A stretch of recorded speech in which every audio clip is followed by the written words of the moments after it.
recent military hostilities in the Democratic Republic of Congo, we also see positive signs in other regions. We sincerely hope that the negotiated ceasefire in Gaza will hold, leading to sustainable peace based on long-term two-state solution. Dear colleagues, these days we also mark 3 years since Russia unleashed its unprovoked, unjust war of aggression against Ukraine. This war, conducted by a nuclear power and a permanent member of the UN Security Council, has already caused destruction and suffering, which will take generations to repair. Moldova stands in solidarity with Ukraine to resist the Russian aggression. My country continues to provide support to Ukrainian people, hosting more than 135,000 refugees, mostly women and children, providing humanitarian aid, helping with the transit of goods.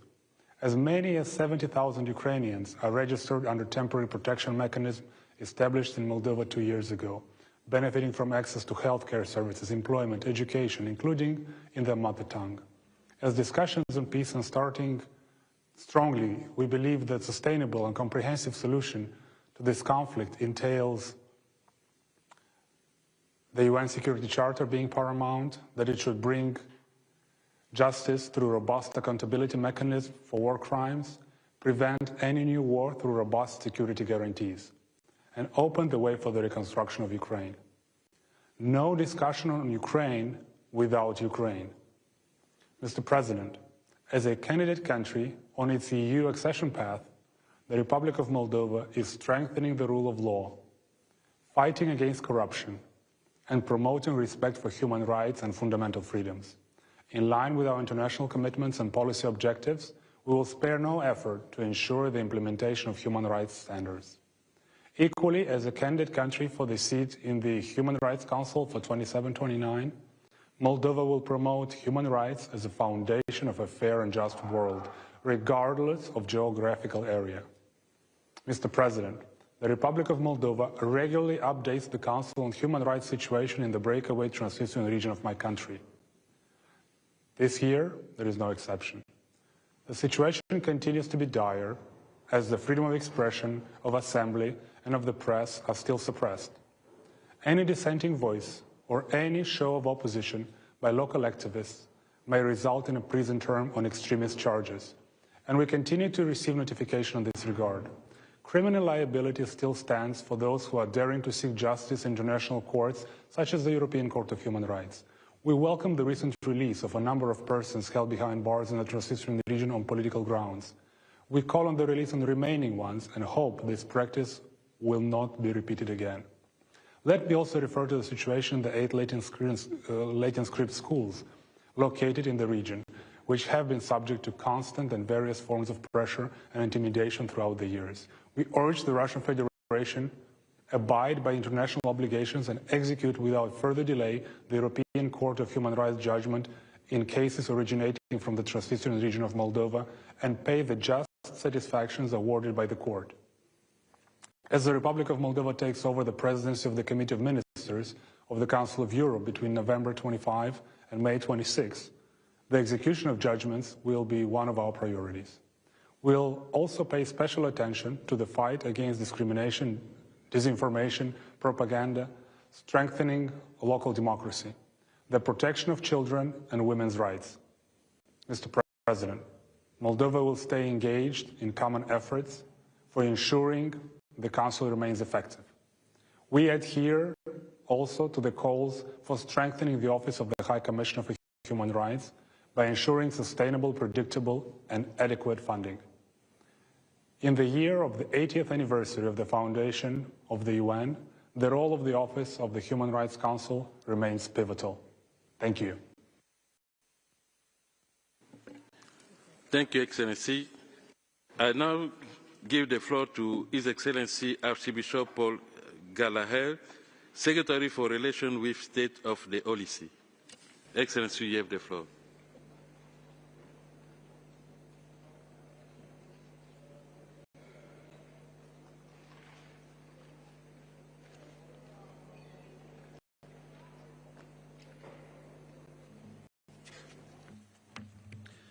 Mr. President, This year, as the world grapples with the tragedy of numerous conflicts, global crises and ongoing violations of human rights, Pope Francis has declared a Jubilee Year of Hope to be celebrated by the Catholic Church. It is the desire of the Holy See that the Human Rights Council will respond holistically and constructively to humanity's need for tangible signs of hope in the times we live in. Mr. President, the right to life is enshrined in the Universal Declaration of Human Rights and is a prerequisite for the enjoyment of all other human rights. As Pope Francis affirms, all life must be protected at every moment from conception to natural death, because no child is a mistake or guilty of existing, just as no elderly or sick person may be deprived of hope and discarded. Furthermore, the Holy See reiterates its call for the universal abolition of the death penalty. The demographic crisis calls for a renewed appreciation of the gift of life, motherhood, and of the family. The Holy See hopes that the 30th anniversary of the Beijing Conference will be an occasion to celebrate the many gifts that women uniquely possess and to recognise and support the vocation of motherhood. Human rights are universal and apply to all, including the estimated 125 million people forcibly displaced. Pope Francis has stated that these people cannot be treated like objects to be moved about. They have dignity and resources that they can offer to others. It is only by viewing things in this perspective that progress can be made in confronting a phenomenon that requires the contribution of all countries, not least through the creation of safe, regular pathways. It is worrying that almost half of the world's population lives in countries that spend more on debt repayment than on health or education. Therefore, I reiterate the call of Pope Francis to the international community to work towards forgiving financial debt as a matter of justice, not merely as a question of generosity. Moreover, there is also a need to recognise and address the ecological debt that exists between the global north and the global south. Furthermore, attempts to restrict religious freedom are an obstacle to lasting peace and integral development. Yet across the world, around 380 million Christians continue to suffer high levels of persecution and discrimination for their faith. This Council can play a crucial role in combating discrimination against Christians, Jews, Muslims, and members of other religions, and in ensuring religious freedom. Mr. President, the world is facing pressing issues which require a strong multilateralism that respects the equal sovereignty of states, uses a common language, and does not seek to manipulate multilateral documents by changing the meaning of terms or unilaterally reinterpreting the content of human rights treaties in order to advance divisive ideologies that trample on the values and beliefs of peoples. This is a form of ideological colonialization that fractures relations between states and compromises the integrity of multilateral institutions, while diverting precious time, energy and attention away from the issues that really matter. In a world in need of tangible signs of hope, the diplomacy of hope called for by Pope Francis could help this Council play a key role in healing the wounds of humanity and in giving multilateralism the new vitality it needs to address the complexities of our times. Thank you, Mr. President.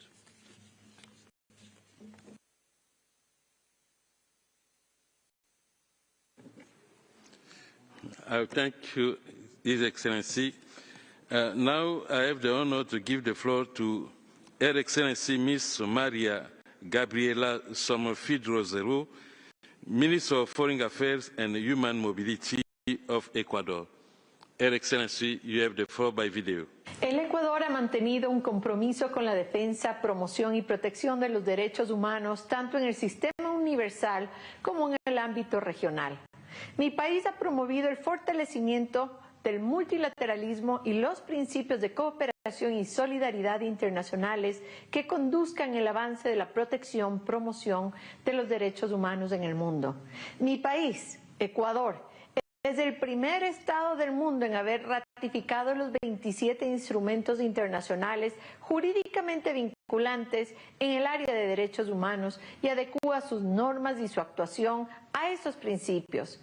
Desde el 2003, Ecuador mantiene la invitación abierta a la visita de todos los titulares del mandato de procedimientos especiales de la ONU a visitar el país. Impulsamos el cumplimiento de los compromisos con el órgano de tratados de derechos humanos de las Naciones Unidas y el examen periódico universal.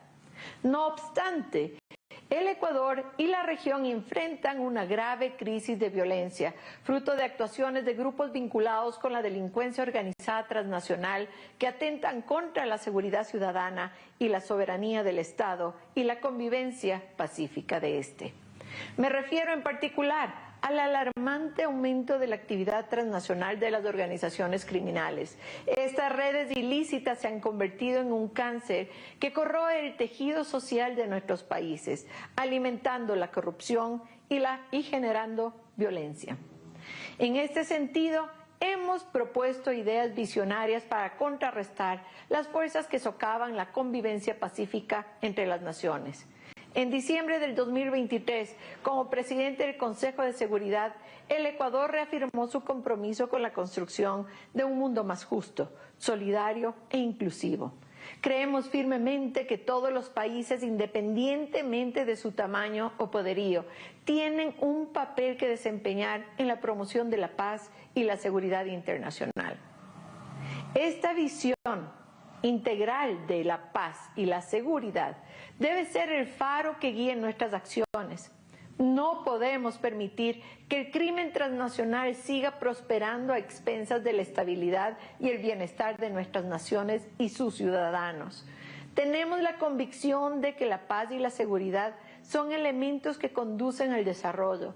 Por tanto, eliminar la violencia y luchar contra la delincuencia organizada transnacional son objetivos que busca alcanzar el gobierno nacional. Por ello, es menester contar con la cooperación internacional. Seguiremos participando de manera constructiva en el Consejo de Derechos Humanos, ejerciendo un papel de liderazgo en diferentes resoluciones e iniciativas. Hemos presentado también nuestra candidatura para ser miembro del Consejo de Derechos Humanos durante el periodo 2027 a 2029. En el pasado, la Asamblea General de las Naciones Unidas nos escogió en 3 ocasiones para integrar el Consejo de Derechos Humanos y varios expertos de origen ecuatoriano han ocupado dignidades en diferentes mecanismos de los sistemas universales e interamericano de derechos humanos. En este marco, Ecuador continuará adoptando las medidas necesarias para favorecer la promoción de los derechos humanos, el empoderamiento de las mujeres, las niñas y prevenir y erradicar la discriminación y violencia, así como promover la igualdad de género. Seguiremos creando políticas públicas y programas para el ejercicio efectivo de los derechos de las niñas, niños, adolescentes, pueblos indígenas, afroecuatorianos, personas adultas mayores, personas con discapacidad y otras en situación de vulnerabilidad, en consonancia con las convenciones internacionales de las que es parte y su normativa interna. Además, Ecuador participa activamente en la implementación de los pactos mundiales sobre los refugiados para una migración segura y ordenada, regular, con un enfoque transversal de derechos humanos. Hemos reformado la Ley Orgánica de Movilidad Humana a fin de reforzar la aplicación efectiva del mandato constitucional de igualdad y no discriminación, incluyendo un marco de prevención y protección para las víctimas de trata de personas y tráfico ilícito de migrantes. Seguiremos abogando para que la comunidad internacional otorgue atención adecuada al vínculo entre derechos humanos y medio ambiente. En ese marco, el país lleva adelante acciones para hacer frente al cambio climático, el cual constituye una amenaza para el disfrute de los derechos humanos. Para concluir, deseo reiterar que Ecuador continuará trabajando en los desafíos pendientes y en iniciativas para mejorar los marcos normativos y fortalecer las capacidades institucionales con un enfoque de derechos humanos y perspectivas de género, discapacidad y edad, con estricto apego a los principios de igualdad y no discriminación, y con el objetivo de preservar y reforzar en el país la paz, la seguridad y su desarrollo. Creemos en la cooperación de todos los actores y la solidaridad como herramientas fundamentales para la prevención de las violaciones de los derechos humanos. Muchas gracias. Thank you, Excellency. Now I have the honor to give the floor to Mr. George Danilov Georgiev, Minister of Foreign Affairs of Bulgaria. Excellency, you have the floor. Thank you, Mr. President. Thank you, Mr. President, Excellencies, distinguished delegates. I am honored to address the principal international body responsible for the promotion and protection of human rights worldwide, the Human Rights Council. Allow me to extend my warmest congratulations to His Excellency the Ambassador Jörg Lauber of Switzerland on the occasion of his election as President of the Human Rights Council for 2025, and to express our full support for his efforts to advance dialogue, cooperation, and the use of digital technologies. I wish him and the Bureau of the Human Rights Council every success in their work. I would like to underline how important it is to ensure the independence, integrity, and sustainability of the Office of the High Commissioner for Human Rights, as well as of the Office of Human Rights Council mechanisms and the UN treaty bodies. Bulgaria remains steadfast in its support for their efforts to uphold and promote human rights. Mr. President, just yesterday the world marked 3 years since the Russian Federation launched its full-scale invasion of Ukraine. We reiterate our strongest condemnation of all violations of international human rights law and international humanitarian law committed in the course of Russia's aggression. Those violations demand full accountability. In this regard, we welcome the Human Rights Council's continued engagement on the human rights situation in Ukraine, which will stay high on our agenda during this session as well. We fully support the resolution extending the mandate of the Independent International Commission in Inquiry, which will be presented by Ukraine. In January, we commemorated the 80th anniversary of the liberation of Auschwitz, which solemnly reminded to us all about the need to combat intolerance, discrimination and hate, and to prevent war crimes and crimes against humanity. Ensuring accountability for the serious human rights violations and breaches of international humanitarian law is crucial for the prevention of future crimes and atrocities. Bulgaria remains firmly committed to combating impunity and promoting international criminal justice. We emphasize the important role of the International Criminal Court to end impunity, uphold the rule of law, and guarantee respect for the international law and human rights. Mr. President, in these turbulent times marked by devastating conflicts, rising inequalities, and powerful emerging technologies, the international rules-based order with human rights at its core remains vital for the security, stability, and prosperity of humankind. The promotion, protection, and fulfillment of human rights are a fundamental prerequisite of the achievement of freedom, dignity, equality, democracy, rule of law, peace, and sustainable development. These values and principles are at the heart of Bulgaria's foreign policy priorities. As a member of the Human Rights Council, our country underscores the central role of this body within the UN system. At a time when multilateralism is under increasing pressure and the Council's functioning faces new challenges, we believe it is imperative to offer a collective response. The upcoming 2026 review of the Human Rights Council's status presents an excellent opportunity to reaffirm the Council's mandate, highlight its pivotal role in the international system and demonstrate the enduring value of multilateralism. Bulgaria will continue to support the efforts to promote the culture of peace, tolerance and understanding. We regard as indispensable the role of the Human Rights Council for the achievement of human rights-based sustainable development goals. Bulgaria allocates equal attention to the need to ensure adequate reactions of the Council to gross violations and abuses of human rights and to exercise the Council's prevention functions. We seek to contribute to all endeavours to combat disinformation while strengthening media freedom and ensuring the safety of journalists. This year we celebrate the 30th anniversary of the Beijing Declaration and Platform for Action, a landmark achievement in the advancement of women's rights and equality between women and men. We firmly believe that concrete policies aimed to empower women and girls are crucial in order to foster sustainable development, social justice and prosperity for all. In its national policies, Bulgaria continues to place a strong emphasis on the equality between women and men, as well as on the empowerment of women and girls. A visible testament to Bulgaria's commitment to this cause is the active participation of women in leadership roles across all sectors of society. Bulgaria remains dedicated to the advancement of the right to education for all children, motivated by the significant long-term benefits of early and pre-primary education for the cognitive and social development of children. We encourage all member states to engage constructively in the governmental working group exploring the possibility of an optional protocol to the Convention of the Rights of the Child, which aims to consolidate the access to free education. Bulgaria is fully committed to the promotion of the rights of persons with disabilities and continues to encourage and facilitate their integration in all spheres of public life. It is important also to address the impact of the artificial intelligence on human rights, especially with regard to children's rights, the media freedom and the fight against disinformation.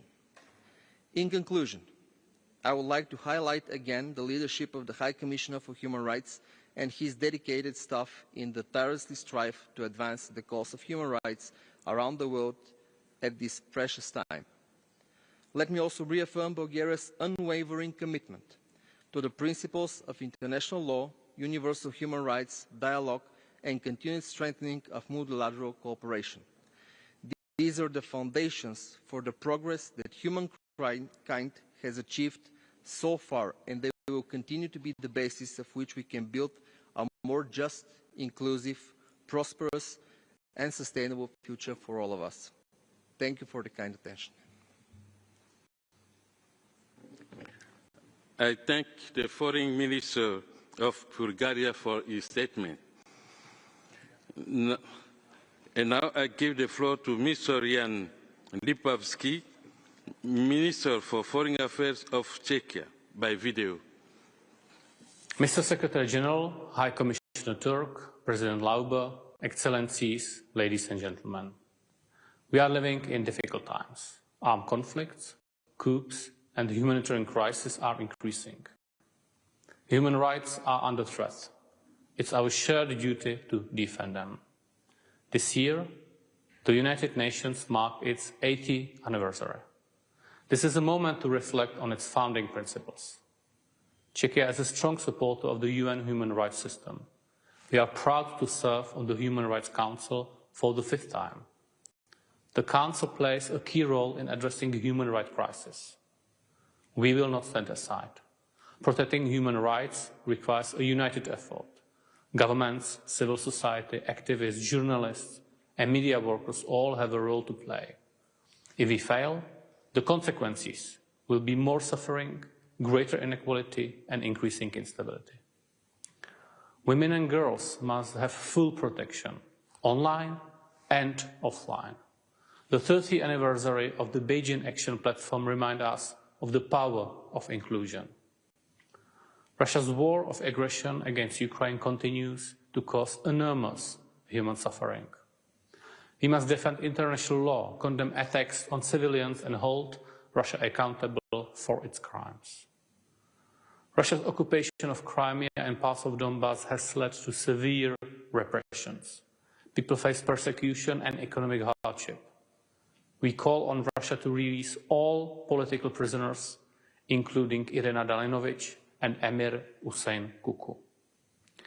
Czechia stands with Ukraine. We support its people at home and abroad. Our help is diplomatic, political, financial, material. Sanctions must continue. In Russia, human rights are also under attack. The Kremlin silences critics and crushes freedoms. People face unfair trials, long prison sentences and harsh reprisals. Russia must stop oppressing its own citizens and release all political prisoners. Human rights violation persists in many parts of the world. In Iran, Afghanistan, North Korea, Myanmar, Belarus, China, and other countries. People suffer daily. The world cannot look away. In Georgia, the right to peaceful assembly is under threat. Czechia will again present a resolution on this June. Our own history shows why these freedoms must be protected. Digital rights matters. The Human Rights Council must help shape global standards. We support stronger cooperation between human rights experts and technology specialists. Mr. President, Czechia will work with its partners to strengthen this council and uphold human rights worldwide. I thank you. Merci à Son Excellence, Monsieur le ministre des Affaires étrangères de la Tchéquie. Je donne la parole maintenant à Son Excellence, Monsieur Mateusz da Cecilia Phineas Seize, ministre de la Justice et des Affaires religieuses et constitutionnelles de Mozambique, par vidéo. Embaixador Jag Leba, presidente da 58ª sessão do Conselho dos Direitos Humanos, excelentíssimo senhor Volker Turk, Alto Comissário das Nações Unidas para os Direitos Humanos, distintos representantes dos Estados-membros do Conselho dos Direitos Humanos, caros participantes, é com elevada honra que me dirijo a este Conselho em representação do Governo da República de Moçambique, num momento crucial para o nosso país e para a consolidação dos direitos humanos no mundo. A presente sessão do Conselho dos Direitos Humanos tem lugar num momento de muitos conflitos geopolíticos no mundo, caracterizados por violações graves dos direitos humanos. Nunca antes o mundo teve tantos conflitos ativos em simultâneo, como foi o caso em 2024. O terrorismo e o extremismo violento no nosso país continuam a representar um obstáculo ao gozo e proteção dos direitos fundamentais dos cidadãos. Estes conflitos violam o direito humano fundamental e produzem milhões de refugiados em todo o mundo. As mudanças climáticas têm estado na origem dos frequentes desastres naturais em Moçambique, caracterizados por ciclones tropicais cíclicos, provocando deslocamentos internos forçados das populações, com impacto negativo no gozo e respeito pelos direitos humanos. A assistência humanitária às populações afetadas, quer pelo terrorismo e extremismo violento em Cabo Delgado, quer pelas mudanças climáticas no centro e norte do país, tem contato com o apoio e solidariedade da comunidade internacional, que em parceria com o governo tem procurado mitigar os efeitos negativos. A este propósito, reiteramos o apelo à solidariedade internacional para a solução deste conflito e a proteção dos direitos das vítimas, especialmente mulheres e crianças. Excelências, o nosso país realizou em outubro de 2024 mais um ciclo eleitoral, um marco significativo no fortalecimento da democracia moçambicana. No entanto, o período pós-eleitoral foi marcado por tensões sociais e manifestações populares que evidenciaram desafios na gestão da ordem pública, resultando, lamentavelmente, em episódios de violação dos direitos humanos. O governo de Moçambique condena veementemente quaisquer atos que compromete o exercício dos direitos fundamentais, incluindo a liberdade de expressão e de manifestação. Reconhecemos que alguns excessos cometidos por elementos das forças de defesa e segurança durante as respostas às manifestações pós-eleitorais requerem uma análise profunda e medidas concretas para garantir que tais situações não se repitam. Contudo, o Estado moçambicano considera que o direito à manifestação pacífica deve ser exercido de forma responsável e dentro dos limites da lei, garantindo a convivência harmoniosa e a estabilidade nacional. Com a investidura do novo governo, reforçamos o nosso compromisso de implementar mecanismos de prevenção e resposta rápida às eventuais violações dos direitos humanos, assegurando que todas as instituições do Estado atuem dentro dos limites da lei e estrita observância dos direitos fundamentais dos cidadãos.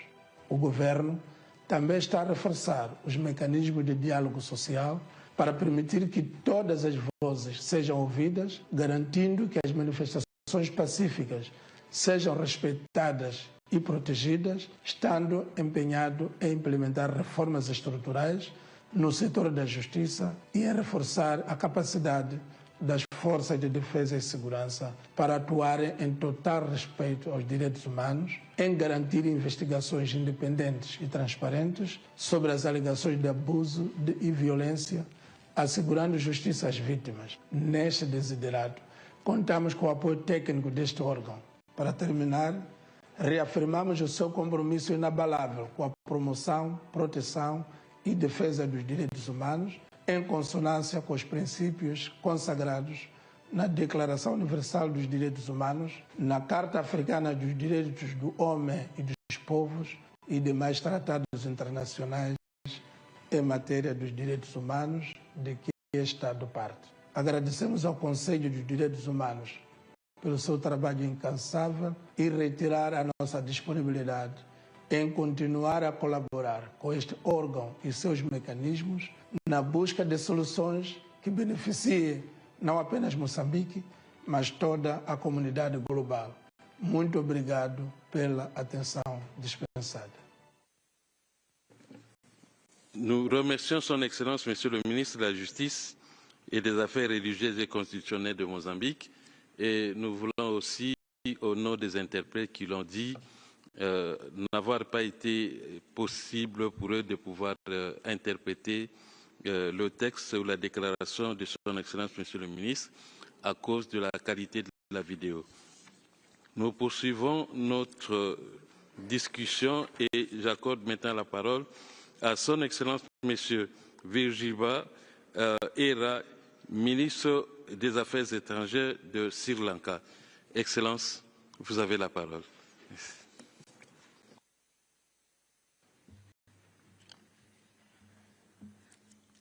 Mr. Vice President, Excellencies, at the elections held a few months ago, the people of Sri Lanka elected a new government with a strong mandate to direct the country towards economic, social, and political transformation. The results of these elections reflected a unified voice from people of all regions of the country, ethnicities, and religions. The current parliament is the most inclusive in our history, with a record number of women, including 2 from the Malay community and a visually impaired person. This inclusivity represents Sri Lanka's new path focused on upholding the rights of all its people, irrespective of gender, ethnicity, or other grounds. The economic crisis affected all segments of the population, especially the poorest and the most vulnerable. Having stabilized the economy, the government is currently in the process of laying the foundation toward economic transformation and greater economic democratization through fair distribution of opportunities. We are acutely aware of the continuing impact of the economic challenges on our people, particularly the most vulnerable, and decisive steps are being taken to advance their economic and social rights. In the national budget for 2025, we have committed to a series of measures to extend much-needed relief to the people, including increased allocation for social welfare and security. special attention has been paid to improving the socio-economic conditions and address critical needs such as resettlement, housing, compensation, and infrastructure development in the northern and eastern provinces. Through the Clean Sri Lanka project launched by the President on 1st January, the government has introduced a new political culture and commitment to moral and ethical governance. The government will prioritize integrity and addressing issues of mismanagement and corruption. The fundamental and long-standing principles of democracy and freedom enshrined in our Constitution will be respected and safeguarded while protecting the human rights of all citizens. Administrative, political, and electoral processes will be activated towards this end. The government has pledged to take tangible steps to further advance national unity and reconciliation.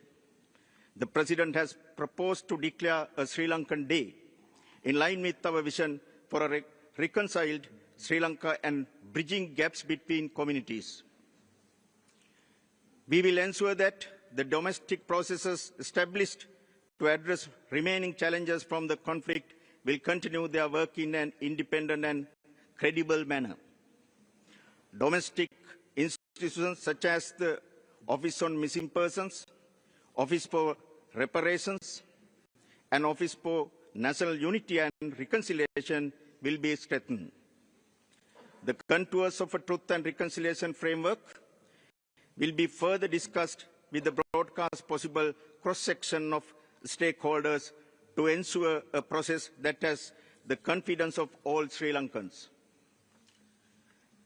Our aim is to make the domestic mechanisms credible and sound within the constitutional framework. The Truth and Reconciliation Commission will be empowered to investigate acts of violence that give rise to tensions within Sri Lankan society. The government is fully cognizant of the responsibility that accompanies the people's mandate to fulfill the aspirations for a just, fair, and prosperous society. As we work towards national unity, reconciliation, and inclusive development, the continued encouragement and support of the international community will be important. Sri Lanka is an active member of the UN and a party to all core human rights instruments. We regularly engage with treaty bodies and special procedures. In the past few years, we have received visits from over 10 special procedures and engaged productively with treaty bodies, most recently with the CEDAW Committee, ICCPR, and the UPR. We are committed to genuine dialogue and cooperation on human rights through continuous and constructive engagement. Sri Lanka stands ready to support this Council in addressing the pressing global challenges in a balanced and holistic manner in line with its founding principles of universality, impartiality, objectivity, and non-selectivity. We believe that states must be encouraged and empowered to address their challenges through robust national human rights frameworks, supplemented by assistance upon request. We will continue to work in a constructive spirit of dialogue and cooperation with the UN and this Council within our national legal framework. Thank you very much. Je remercie Son Excellence, Monsieur le Ministre des Affaires étrangères de Sri Lanka. Now I give the floor to His Excellency Lars Løkke Rasmussen, Minister for Foreign Affairs of Denmark, Mr. President, dear colleagues, it is an honor to address the Council. As we all know, human rights are crucial to human dignity, equality, freedom, peace, and sustainable development. These principles form the very foundation of a good life. Unfortunately, that is far from the reality for many people around the world. Let me provide just a few examples. 3 years ago, Russia launched its illegal, unprovoked, and unjustified full-scale invasion of Ukraine. Civilians have been forced to flee their homes. Civilians have been traumatized. Civilians have been killed. We must all continue to stand by the Ukrainian people for as long as necessary. In Gaza, the humanitarian situation remains catastrophic following Hamas's horrific terror attack on 7 October 2023. Far too many civilians have been killed. The events that have unfolded over the last 16 months clearly illustrate the need for a long-term solution to the decades-long conflicts. We have seen some positive momentum during the past month, but we must continue to focus on taking steps towards sustainable peace. A two-state solution is the only viable long-term solution. In the Eastern Democratic Republic of Congo, the current escalation of the conflict is deeply concerning, as also discussed by the Council in the special session a few weeks ago. Reports of sexual and gender-based violence, including cases of mass rape, are horrific. The people of the DRC deserve peace. The people of the Great Lakes region deserve peace. International borders must be respected. There is no military solution to the conflict, only a political one. In Myanmar, the junta continues its brutal crackdown, oppressing its people. Our voice in support of the people of Myanmar is therefore still important. And unfortunately, I could continue this list. The United Nations play a vital role in maintaining peace and security, and in ensuring a stable and just global order. The UN is the only place where the whole world can come together to advance peace, security, and fundamental freedoms for all.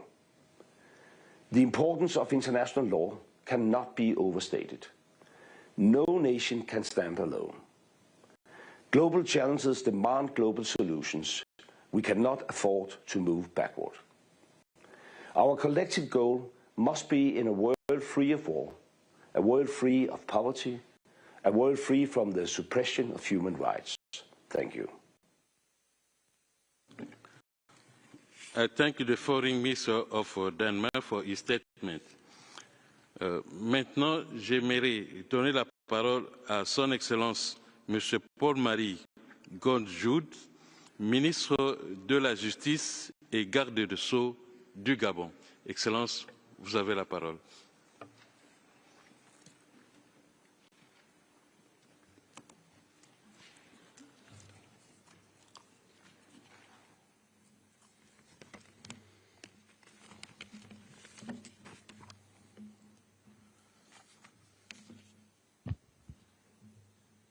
Excellences, Monsieur le Président du Conseil des droits de l'homme, Excellences, Mesdames et Messieurs les ministres, Excellences, Mesdames et Messieurs les ambassadeurs, Mesdames et Messieurs, l'occasion et les circonstances me conduisent avant tout propos à adresser à l'ensemble de la communauté des nations représentée à cette rencontre d'importance par les différents États et institutions les salutations du gouvernement de la transition et du peuple gabonais. Permettez-moi de rendre un hommage mérité au Conseil des droits de l'homme et à l'ensemble de ses mécanismes pour le travail accompli en faveur des droits de l'homme. Qu'il me soit également permis d'adresser mes vives félicitations à Son Excellence Jürg Lauber, ambassadeur représentant permanent de Suisse, pour le choix porté sur sa personne à la présidence du Conseil des droits de l'homme pour l'année 2025. Nos félicitations s'adressent également à votre prédécesseur, Son Excellence Omar Zdimber, ambassadeur représentant permanent du Maroc, pour la qualité de son mandat. Enfin, je voudrais exprimer la haute appréciation de ma délégation à M. Volker Türk, haut-commissaire aux droits de l'homme, et à son équipe pour leur inlassable effort accompli en faveur de la promotion et la protection des droits de l'homme, en dépit des défis auxquels ils font face. Monsieur le Président, en me faisant l'honneur de le représenter ici, Son Excellence le général de brigade, Brice Clotaire Oligui Nguema, président de la transition, président de la République, chef de l'État, réaffirme l'ancrage du Gabon au multilatéralisme et notre engagement au principe des droits de l'homme. Lesquels principes aujourd'hui sont ébranlés par des crises multiformes dont la réponse, à notre point de vue, réside inéluctablement dans des institutions multilatérales plus fortes, érigeant les droits humains en pierres angulaires de nos sociétés. Il me plaît également de partager avec vous les principaux développements intervenus au Gabon depuis la 55e session après le coup de la libération du 30 août 2023.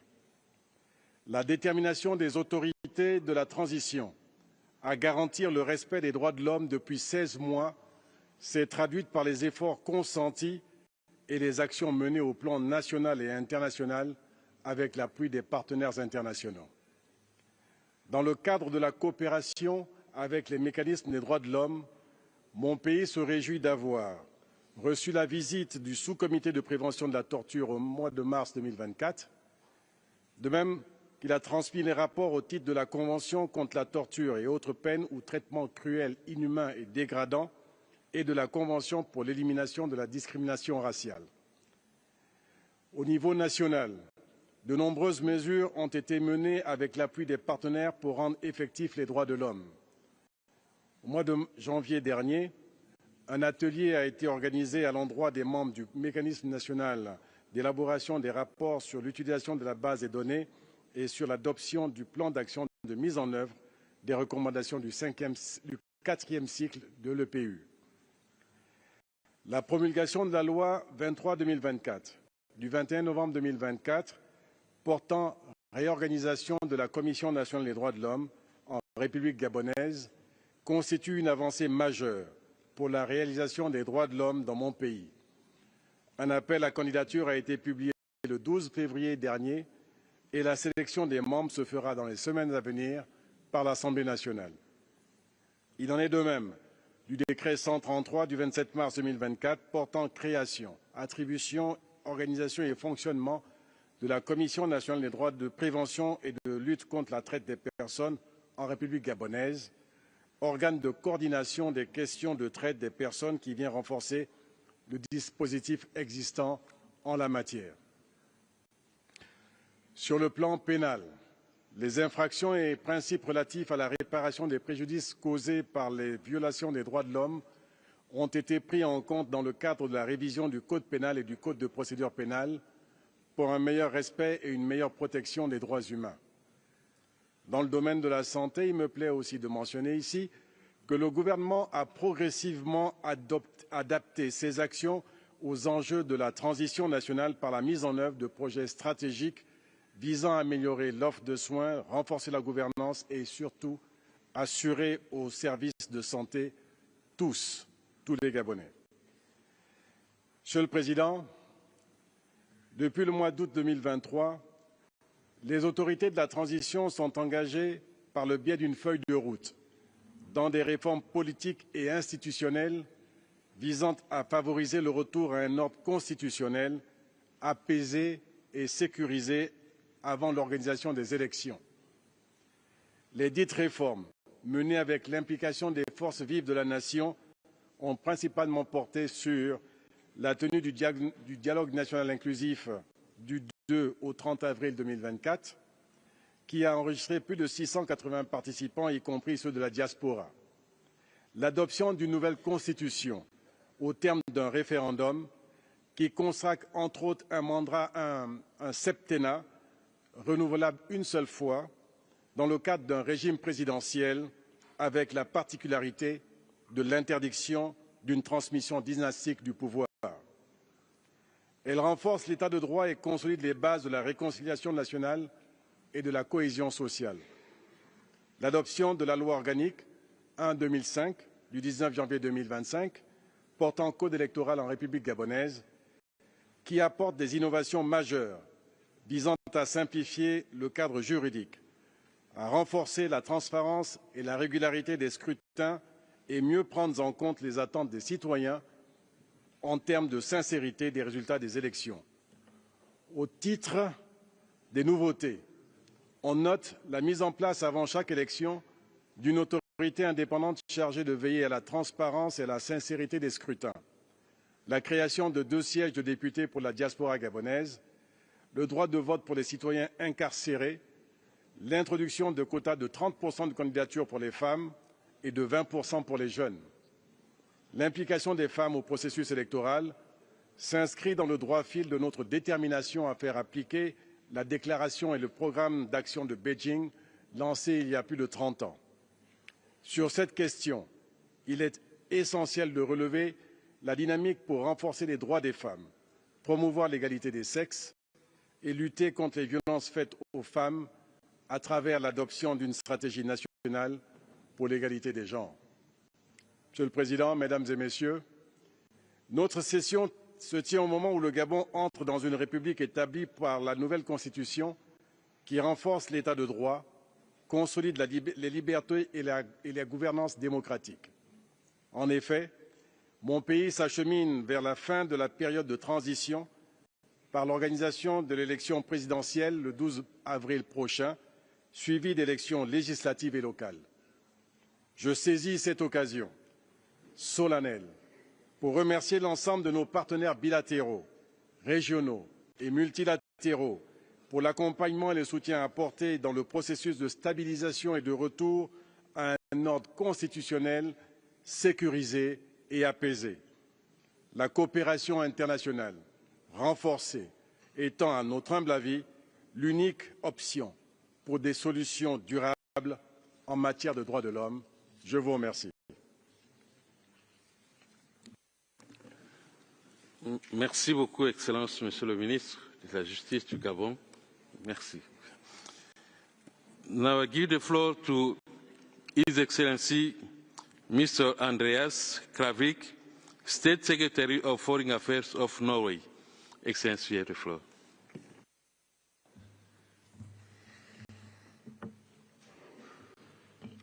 Excellencies, Mr. President, over the past year, the world has again witnessed an unacceptable number of violations of human rights and international humanitarian law.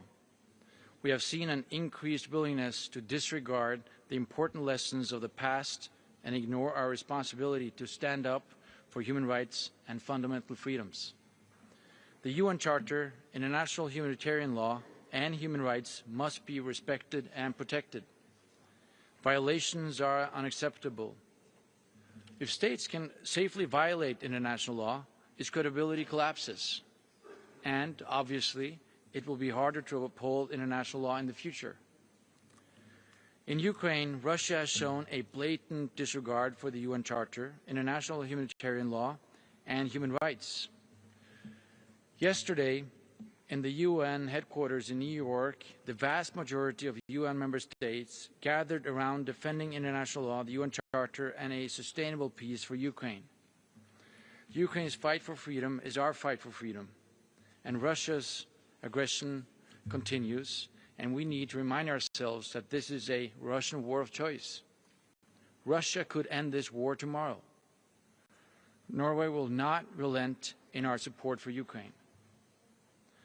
The Human Rights Council has a crucial role to play in upholding international law, including through mandating independent investigations and monitoring of human rights situations. And the ability of this Council to act is all the more important. Those responsible for violations and abuses of international humanitarian law and international human rights law must be held accountable. In Palestine, in Ukraine, in Sudan, and in other conflicts and crises, human rights defenders continue to be essential in promoting and protecting all human rights for everyone. They must not be silenced. They must, in fact, be protected, included, and supported. Mr. President, Norway will continue to stand up for the human rights and fundamental freedoms of everyone, economic, social, and cultural, as well as civil and political rights, for everyone and everywhere. We are currently witnessing a regression of women's and girls' human rights and a backlash against feminist movements. Hard-won progress is slowly eroding. The status of women, along with the rights of LGBT+ persons, individuals with disabilities, indigenous peoples, and ethnic and religious minorities, serve as crucial parameter for the health of any society. Denying these groups their rights weakens the very foundation of our societies and undermines the principles of equality, non-discrimination, and accountability. Norway will remain a strong supporter of the rights of women and girls, including their right to decide over their own bodies. We are committed to continuing our fight for and support to sexual and reproductive rights and health, both financially and politically. If women do not enjoy sexual and reproductive health and rights, their political and economic participation is also affected and societies suffer. Mr. President, protecting human rights online as well as offline is an important priority for Norway's national and foreign policy. Although digital communication tools and social media have made it possible for many to access and share information and opinions directly with others, we also see more hate speech and abuse that threaten the right to freedom of expression and personal privacy. The scale of hate speech and disinformation online increases polarization in society and undermines trust in democratic institutions and values. It targets human rights defenders and seeks to limit, silence, and discredit them. Internationally, Norway supports efforts to combat digital violence and harassment, spreading of disinformation and hate speech through several means. We believe that a multi-stakeholder approach is necessary to succeed in this work. Addressing hate speech does not mean limiting freedom of expression. It means keeping hate speech from escalating into something much more dangerous. Mr. President, Norway is proud to present during this session a resolution on the protection of human rights defenders in the digital sphere. It will focus on new and emerging technologies and human rights defenders. We see this as a relevant and timely issue, including in the lead-up to the Internet Governance Forum that Norway will host in June this year. We invite all states and civil society to engage in constructive and transparent negotiations and hope that the resolution will enjoy the Council's consensual support. Finally, we look forward to working with all of you to uphold our shared commitment to the core values of the UN Human Rights Council. And I thank you for your attention. I thank the State Secretary of Foreign Affairs of Norway for his statement. Now I give the floor to His Excellency Mr. Georgios Kostiras, Deputy Minister of Foreign Affairs of Greece. Since we have the floor.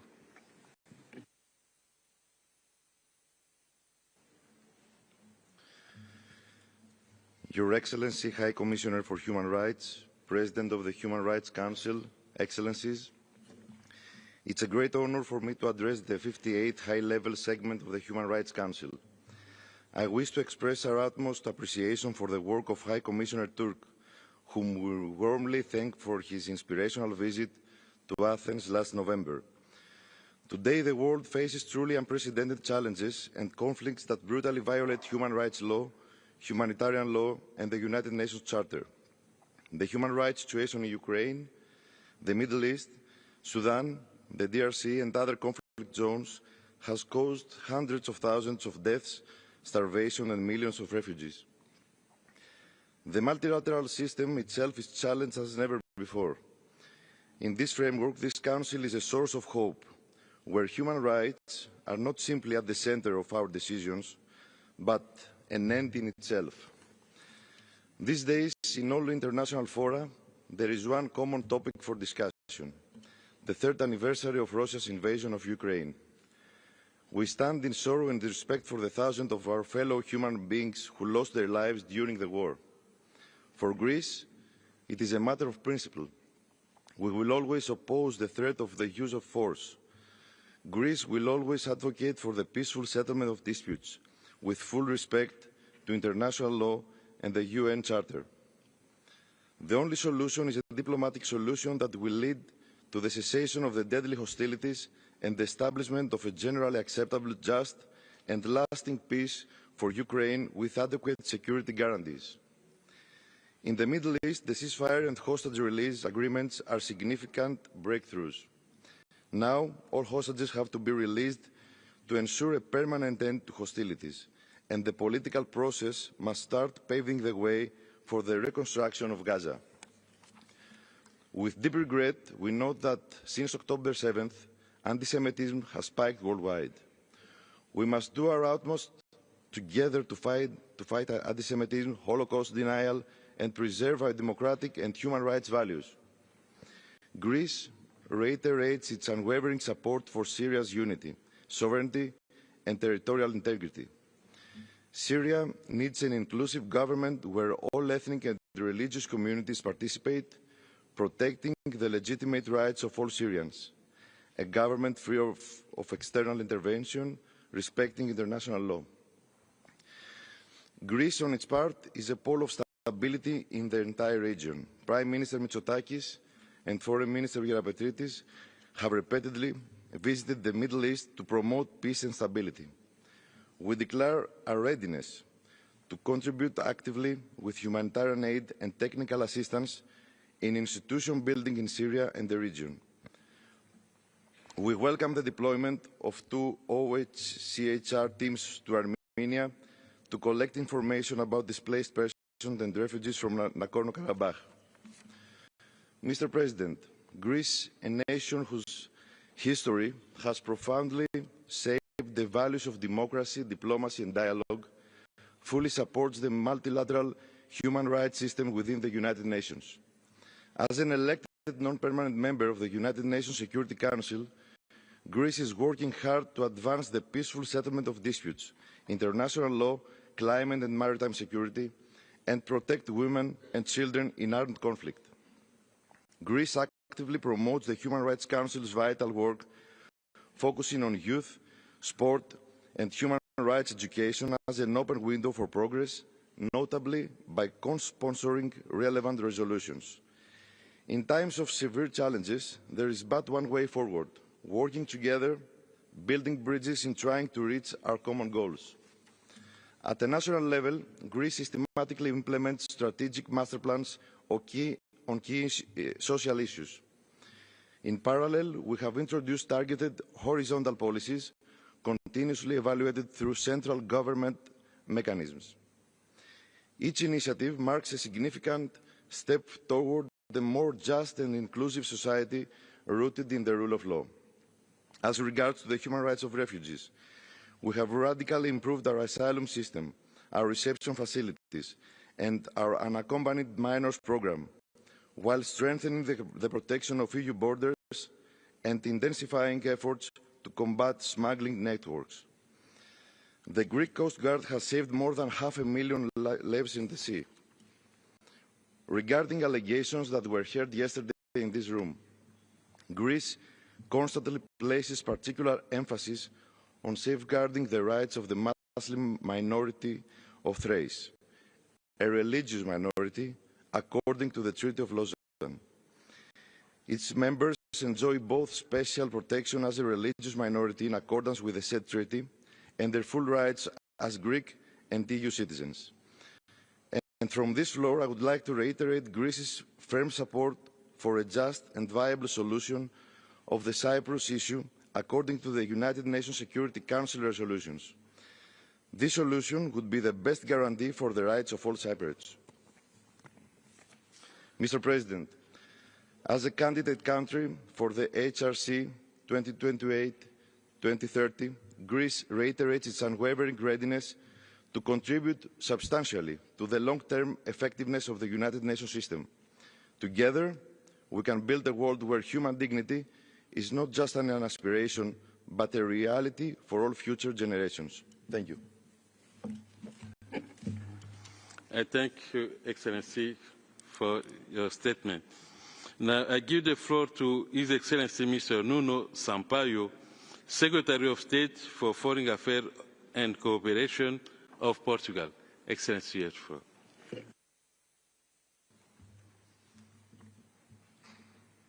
Senhor Presidente, Excelências, agradeço ao Secretariado a possibilidade de me exprimir em português, uma língua que une quase 300 milhões de pessoas e que esperamos que se torne língua oficial das Nações Unidas num futuro próximo. Este Conselho reúne num momento particularmente desafiante, marcado pela confluência de múltiplos desafios, em que o multilateralismo e o respeito pelos direitos humanos têm sido postos à prova. Temos assistido à erosão gradual do direito humanitário em zonas de guerra, a retrocessos democráticos, à promessa cada vez mais longínqua da realização da igualdade de género, à propagação do ódio, da desinformação, da intolerância e do racismo. Assistimos na Ucrânia, onde 3 anos após o início da guerra, da agressão provocada pela Rússia, continuamos a deparar-nos com violações do direito internacional, bem como o tratamento de prisioneiros de guerra em violação das Convenções de Genebra. Assistimos em Gaza, onde saudamos o cessar-fogo e a progressiva libertação de reféns, mas não esquecemos o número inaceitável de vítimas civis, a destruição sem precedentes de infraestruturas, incluindo escolas e hospitais, e as restrições à ajuda monetária. Mas assistimos também no Sahel, no Corno da África ou na região dos Grandes Lagos, onde as populações continuam a pagar um preço demasiado elevado pelo perpetuar de conflitos. Lamentamos profundamente que o último ano fique para a história como um dos mais sombrios para as crianças, de acordo com o recente relatório da representante especial do Secretário-Geral para as Crianças e Conflitos Armados. Reiteramos a necessidade de respeitar e garantir o respeito pelo direito internacional humanitário e de contribuir para uma cultura global de respeito dos direitos humanos. Senhor Presidente, no ano em que se comemoram os 80 anos da criação das Nações Unidas, a aprovação do Pacto do Futuro oferece-nos uma esperança renovada no multilateralismo e nos 3 pilares centrais da ação das Nações Unidas. Portugal defende uma ONU paritária, na qual estes pilares disponham de igual importância e de recursos adequados. Não há paz e segurança sem direitos humanos, e sem direitos humanos não existe também desenvolvimento sustentável. Pugnamos porque este Conselho seja elevado ao órgão principal das Nações Unidas e que sejam exploradas mais estreitas sinergias com o Conselho de Segurança. Defendemos um sistema internacional de proteção eficaz que previna violações e abusos de direitos humanos e que assegure a responsabilização dos perpetradores. Um sistema independente, amplo e abrangente que salvaguarde a autonomia do Alto Comissário e do seu escritório, que continue a reforçar os órgãos de tratados e os vários mecanismos do Conselho e que permita a participação de todos os atores, desde logo dos pequenos Estados insulares em desenvolvimento e dos países menos desenvolvidos, para cujo fundo fiduciário Portugal tem contribuído, bem como a sociedade civil. Senhor Presidente, Portugal continuará a fazer a sua parte para fortalecer o sistema multilateral de direitos humanos, participando nele de forma ativa. Dentro de dias, apresentaremos uma resolução sobre os direitos económicos, sociais e culturais. A resolução deste ano abordará especificamente o tema do financiamento para o desenvolvimento. Portugal tem participado ativamente nas discussões deste tema, enquanto co-presidente do processo preparatório da 4ª Conferência Internacional para o Financiamento do Desenvolvimento e em outros fóruns multilaterais. Move-nos o objetivo de contribuir para tornar a arquitetura financeira internacional adequada à sua finalidade e garantir uma perspectiva de direitos humanos para alcançar os objetivos de desenvolvimento sustentável. Em junho, Portugal apresentará uma resolução sobre o direito à educação. Continuaremos a liderar o grupo de amigos sobre os mecanismos nacionais de implementação, reporte e seguimento das obrigações e recomendações internacionais de direitos humanos. E trabalharemos, juntamente com Marrocos e o Paraguai, para promover a rede internacional destes mecanismos, através também da organização de um terceiro seminário internacional em Lisboa. Dentro de dias, teremos a adoção do resultado do Exame Periódico Universal de Portugal. O UPR é um instrumento fundamental para o diálogo construtivo entre Estados. Prosseguiremos esforços em áreas que consideramos prioritárias, como a abolição da pena de morte, o combate ao racismo, a proteção dos direitos humanos dos jovens e dos imigrantes. Este ano é também um ano-chave para a promoção da igualdade de género e dos direitos das mulheres. Celebramos os 30 anos da adoção da Declaração e Plataforma de Ação de Pequim e o 25º aniversário da Resolução 1325 do Conselho de Segurança sobre Mulheres, Paz e Segurança. Aguardaremos com elevada expectativa os resultados da 69ª sessão da Comissão sobre o Estatuto da Mulher, na qual iremos participar ativamente. Concluo, Sr. Presidente, reiterando o apoio de Portugal a este Conselho, fiéis à nossa tradição de estabelecer pontes, bem como aos princípios que defendemos e aos compromissos que assumimos. Promoveremos o diálogo construtivo e inclusivo, considerando que a realização dos direitos humanos é sempre um processo inacabado que só coletivamente poderemos cumprir. É com essa confiança no multilateralismo e em prol destes valores que Portugal, com a continuidade e coerência que caracteriza a nossa política externa, é candidato a um lugar de membro não permanente do Conselho de Segurança para o biênio 2027-2028. Muito obrigado.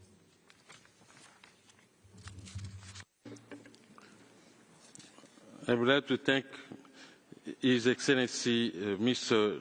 Nanu Sampaio for his statement. And now I give the floor to Her Excellency Ms. Kang In-sun, Vice Minister for Foreign Affairs of the Republic of Korea. Excellency, you have the floor.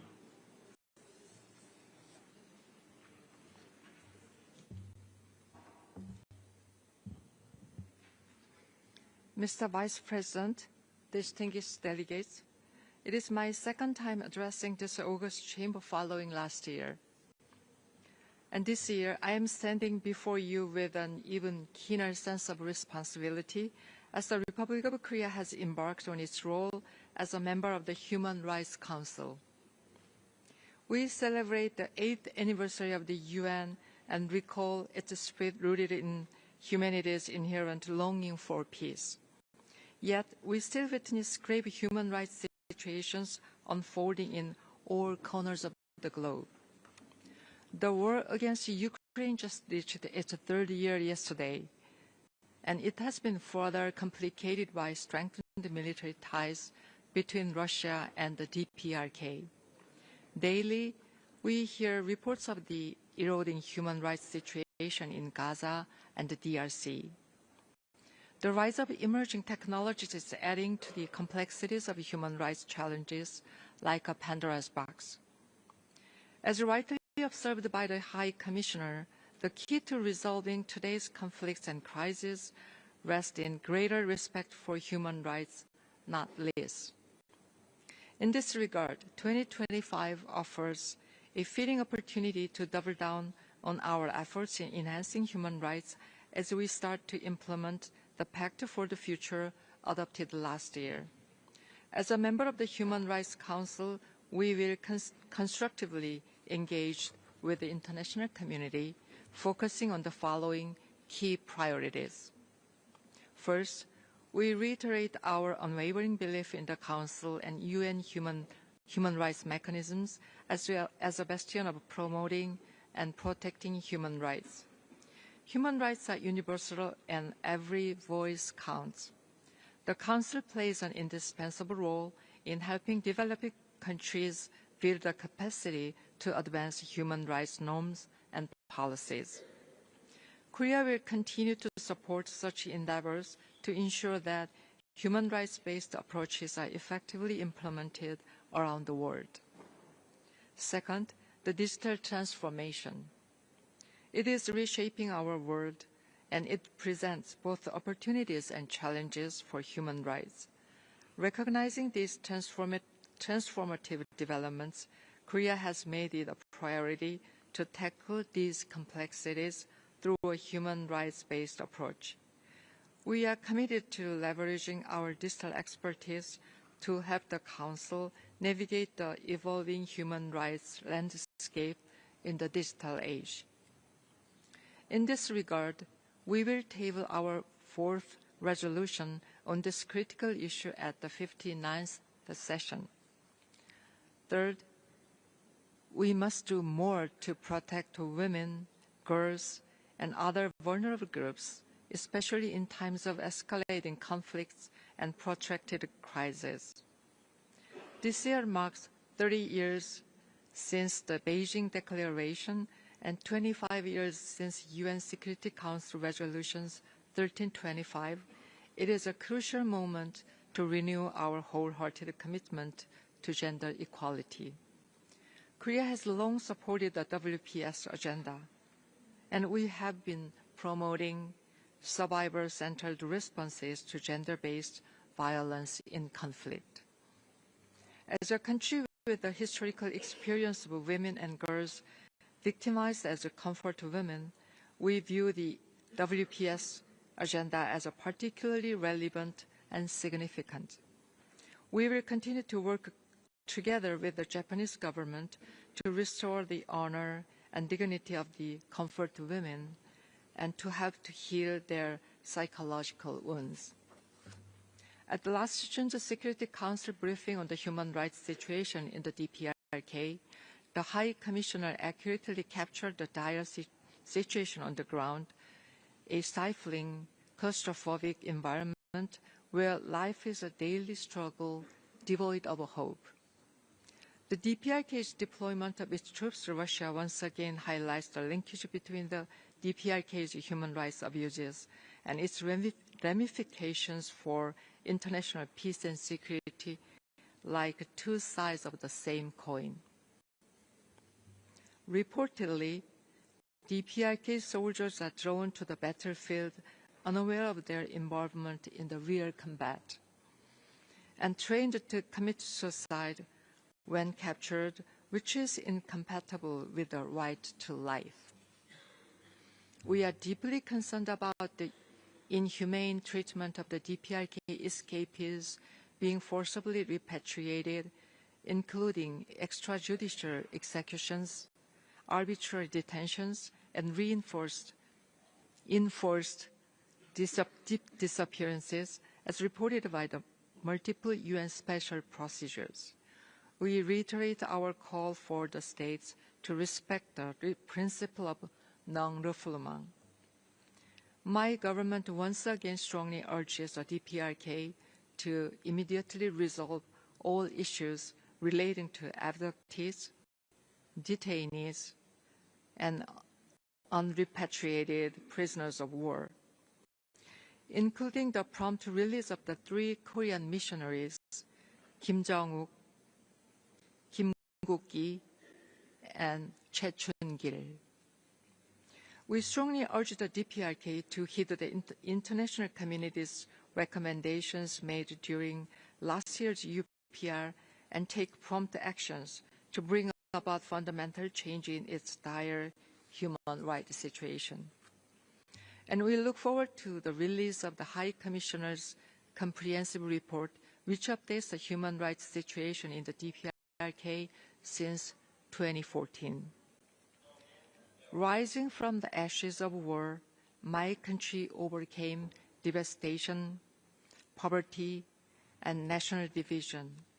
We have never relented in striving to build a nation founded on freedom, democracy, and prosperity. The journey was arduous, and it remains so. But time and again, we have proved our resilience. The road to promoting and protecting human rights is not straightforward. Korea, based on our experience and strong sense of resilience, will remain a dedicated partner in navigating this path. Thank you.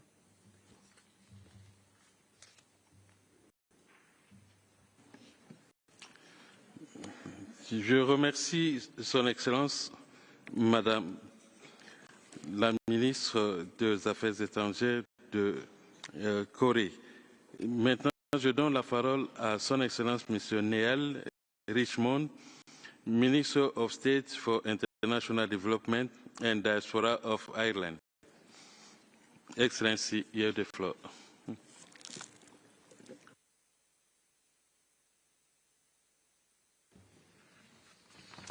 Mr. Vice President, ladies and gentlemen, it is a privilege to address the Human Rights Council at the opening of this, its 58th session. It is 70 years since Ireland joined the United Nations. Then, like now, we did not take our role as a UN member state lightly, but made a firm commitment to the multilateral rule-based order and to the UN Charter. A few short months ago, all states here pledged a new beginning to multilateralism by signing the Pact for the Future and committing to human rights as an integral part of the UN system. As we convene for this new session of the Human Rights Council, we also restate our commitment to this Council, the primary UN human rights body. Our presence here this week is a show of unity in the face of division, of support to the Office of the High Commissioner for Human Rights, to international law and to upholding, promoting and defending human rights. In times of crisis like we face today, it is difficult not to lean into division and distrust. However, it is also in these moments that we can and must stand secure in our commitment to the principles of interrelated, interdependent and indivisible human rights. Today, like 70 years ago, I restate Ireland's commitment to a rules-based international order and to a constant, persevering dedication to peace. Mr. Vice President, this week, 3 years ago, Russia made clear its disdain for the UN Charter and international human rights law. The Commission of Inquiry established by this Council has found that violations of human rights and international humanitarian law, as well as war crimes, have been committed in the context of Russia's brutal, illegal war of aggression against Ukraine. The international community must continue to condemn such actions and ensure that perpetrators of human rights violations and abuses are held to account. Ireland will continue to call for an end to Russia's war of aggression and violations of international law, and for a comprehensive, just and lasting peace in Ukraine based on the UN Charter and with respect for Ukraine's territorial integrity and sovereignty. Last week marked 500 days since the brutal attacks perpetrated by Hamas and other terrorist organisations on Israel. Ireland unreservedly condemns these attacks and the taking of hostages. Last month we welcomed the long-awaited ceasefire and hostage release agreement in Gaza. This brought much-needed hope and relief to the people of both Israel and Palestine. We need to see the ceasefire agreement fully implemented in all its phases, including the release of all hostages. There must also be continuing entry of humanitarian aid at scale, the provision of basic services and a framework for the return of those displaced from their homes within Gaza. We must also remain focused on the deteriorating situation in the West Bank. Ultimately, implementation of the two-state solution remains the only way to ensure lasting peace and security for Israelis and Palestinians alike. Mr. Vice President, in Sudan, the Sudanese armed forces and the Rapid Support Forces and their allied movements and militias have shown utter disregard for human rights. They must comply with their obligations to protect civilians, humanitarian workers and human rights defenders from harm, and allow rapid and unimpeded humanitarian relief to all areas under their control. In Yemen, attacks against civilians by all parties to the conflict should be independently investigated to ensure accountability and enhance the protection of Yemeni civilians. In Afghanistan, the High Commissioner has determined that systematic gender persecution is being perpetrated by the Taliban. The Taliban must revoke all discriminatory decrees and all other measures that seek to eradicate women and girls' access to education, work and public services, and that restrict their freedom of movement.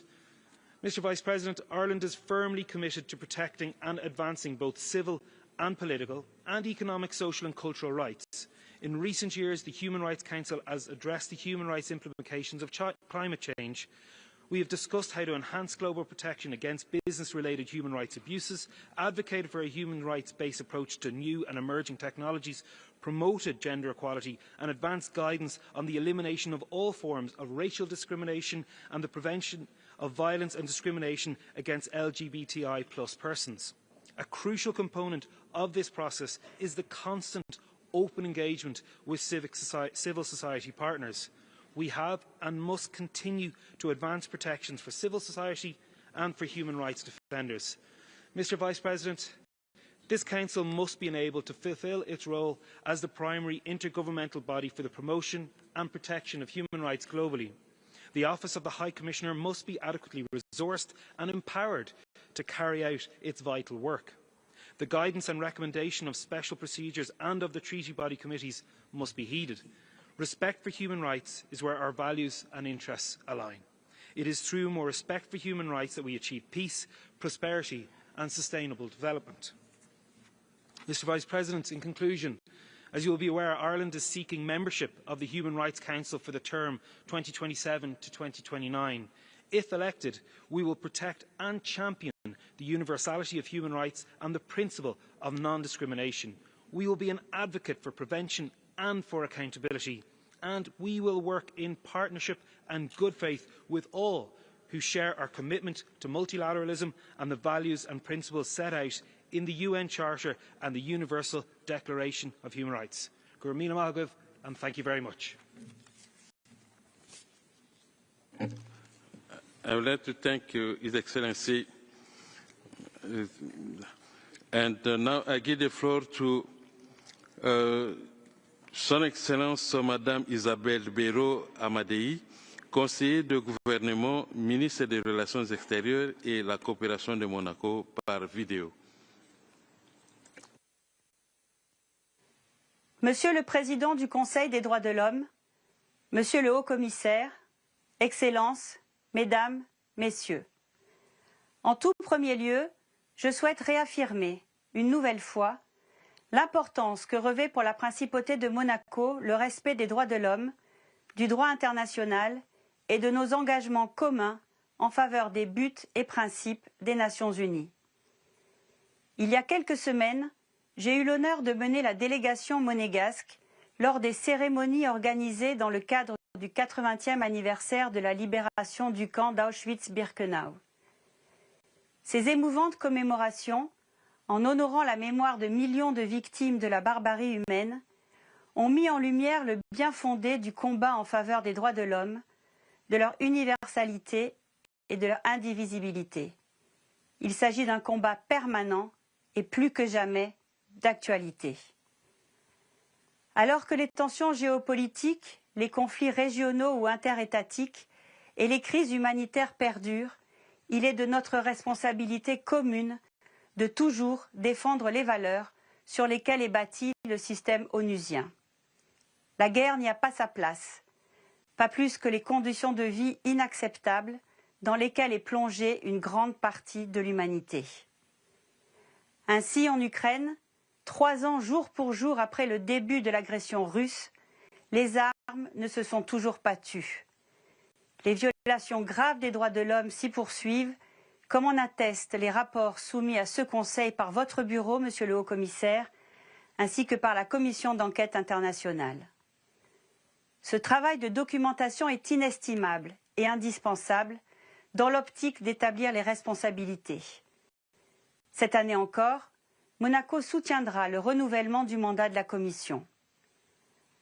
En ce qui concerne la situation au Moyen-Orient, la Principauté de Monaco se félicite de l'arrêt des combats dans la bande de Gaza et au Liban et des libérations d'otages. Le très lourd bilan humain et matériel est effroyable. Monaco réaffirme que la solution à toute crise ne peut être que politique. Le processus de paix et de reconstruction sera long et coûteux.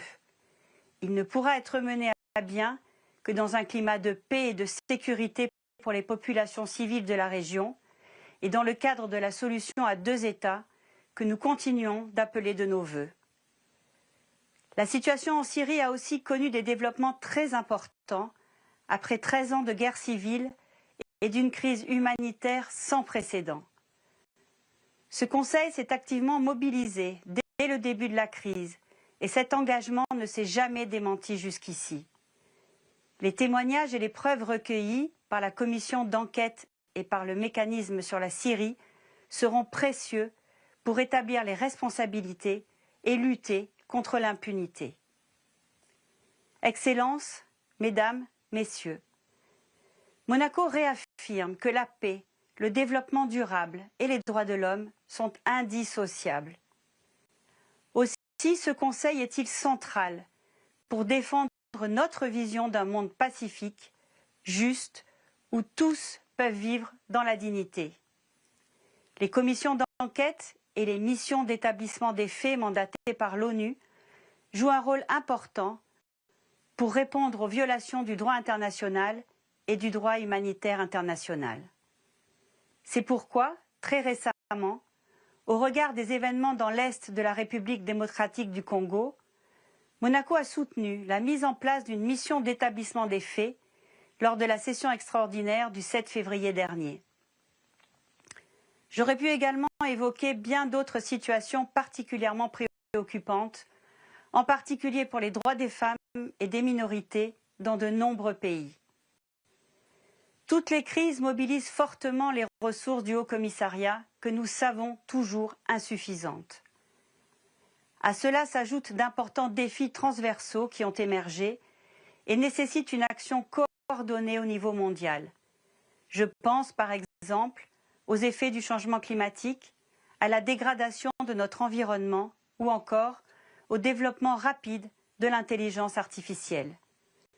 Dans ce contexte, je vous assure, Monsieur le Haut-Commissaire, que la Principauté maintiendra, cette année encore, son soutien politique et financier à votre bureau.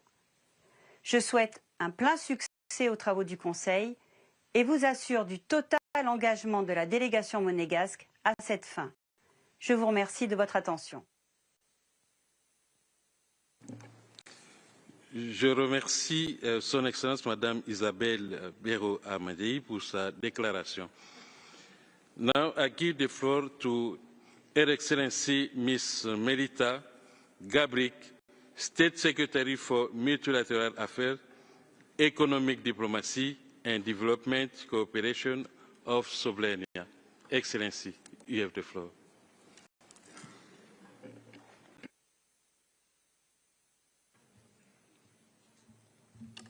Mr. President, Excellencies,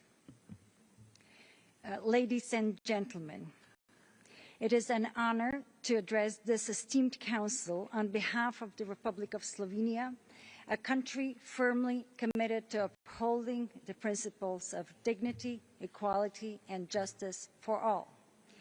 The 18th anniversary of the United Nations, a milestone we celebrate this year, invites us to reflect on the enduring importance of human rights, multilateralism, and the rules-based international order, all of which have faced serious challenges in recent years. The UN was born out of the ashes of the Second World War. As we commemorate this anniversary, we also remember the liberation of Auschwitz-Birkenau and the horrors of the Holocaust. This year, we also commemorate the 30th anniversary of the Srebrenica genocide. These tragedies remind us of the consequences of hatred, intolerance, and the failure to protect the most vulnerable. They compel us to renew our pledge, never again. Yet today, we face some 70 conflicts around the world, causing immense suffering and destruction. From Ukraine, where it has been 3 years since the unprovoked and illegal Russian aggression, to Sudan, where millions are subject to violence, displacement, and hunger. While we see some steps in the right direction in the Middle East, there remains an urgent need to ensure that the fundamental human rights of all people, including of the people in Gaza, are respected and that they can live in dignity and safety. All this underscores the urgent need for collective action, as human rights are also the very foundation of peace and security. The UN Human Rights Council plays a central role in this endeavor. Slovenia strongly supports, from the very outset, the Council and the Office of the High Commissioner for Human Rights in their efforts to address violations, promote justice, and prevent future atrocities. Prevention must remain at the very core of our work, as only through early action can we avert the escalation of conflicts and protect human dignity. As the High Commissioner reminds us, human rights are a low-cost investment with high returns. As a member of the Security Council, Slovenia firmly believes that human rights must be an integral part of all the Security Council deliberations. For my country, the rights of those who are marginalized are a priority. On the 30th anniversary of the Beijing Declaration and Platform for Action and the 25th anniversary of the UN Security Resolution 1325 on women, peace and security, Slovenia reaffirms its commitment to gender equality and the empowerment of women and girls. In the face of rapid demographic change, the human rights of older persons should receive more attention. We believe it is time to take concrete action to address the existing gaps in human rights protection so that older persons can enjoy their human rights on an equal basis and participate actively in societies. Similarly, we must advance the implementation of the right to a clean, healthy and sustainable environment, a right that Slovenia has been an avid promoter of. As we face manifold challenges, we must never lose sight of our responsibility to uphold the human rights of every individual. It is in this spirit that Slovenia stands for membership of the UN Human Rights Council for the period 2026 to 2028. We pledge to work tirelessly to strengthen the Council's effectiveness, promote inclusiveness, and ensure that no one is left behind. As we look to the future, let us honor the memory of those who have suffered and died in conflicts and atrocities by building a world where human rights are respected, protected, and fulfilled for every human being. Together, we can and must make a difference. Thank you.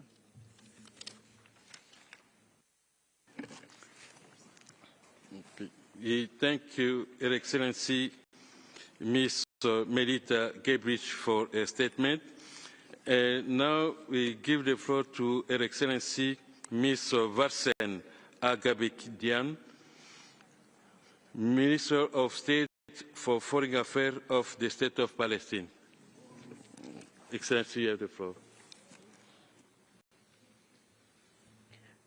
سعادة نائب رئيس المجلس، أصحاب المعالي والسعادة، السيدات والسادة، يواجه الشعب الفلسطيني أخطر مرحلة في تاريخه، حيث تمارس سلطات الاحتلال غير القانوني سياسة ممنهجة من القتل والدمار والتجويع والتهجير القسري والتنكيل والاعتقال، مستمرة في سجلها الطويل من جرائم الحرب والجرائم ضد الإنسانية على مدار 58 عام، مستفيدة من غياب المحاسبة والمساءلة. نقف اليوم أمامكم رافضين بشدة ومنددين بكل المخططات التي تستهدف تهجير شعبنا والتلاعب بمصيره.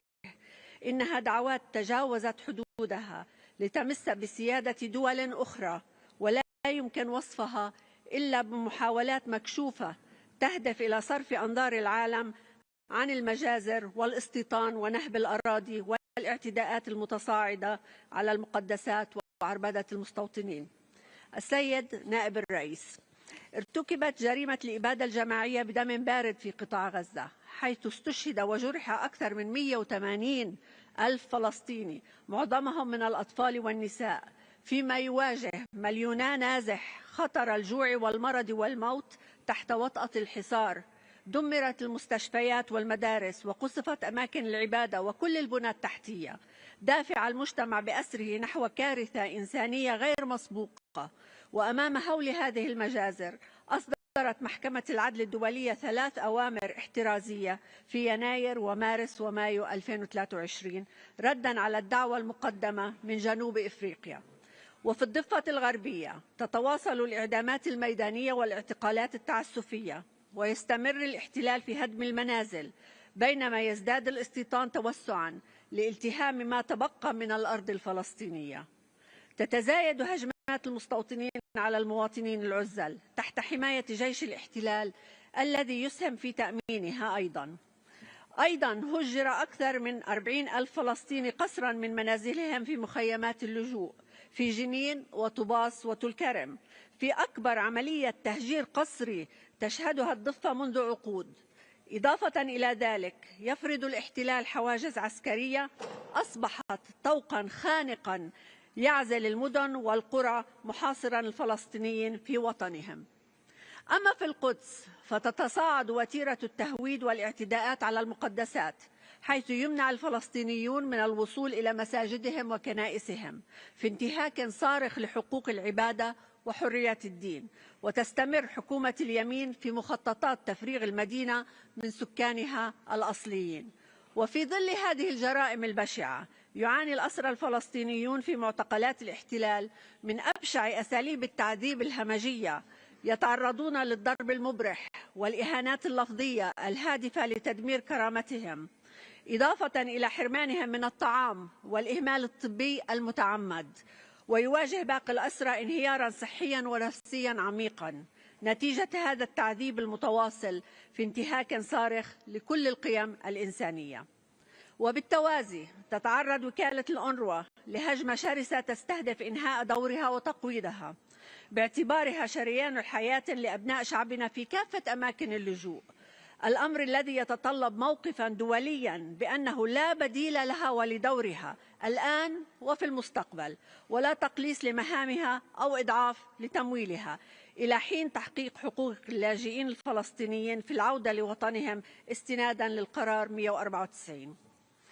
السيد نائب الرئيس، اسمحوا لي أن أتقدم بالتهنئة لدولة سويسرا على توليها رئاسة مجلس حقوق الإنسان، وأن أعبر عن بالغ امتناننا لجهودها المتواصلة في تنظيم مؤتمر الأطراف السامية لاتفاقية جنيف. ونأمل أن تثمر مخرجات هذا المؤتمر عن توجيه التزامات واضحة للدول الأطراف تفرض عليها مسؤولياتها في احترام القانون الدولي وإنهاء الاحتلال الإسرائيلي غير القانوني للأرض الفلسطينية.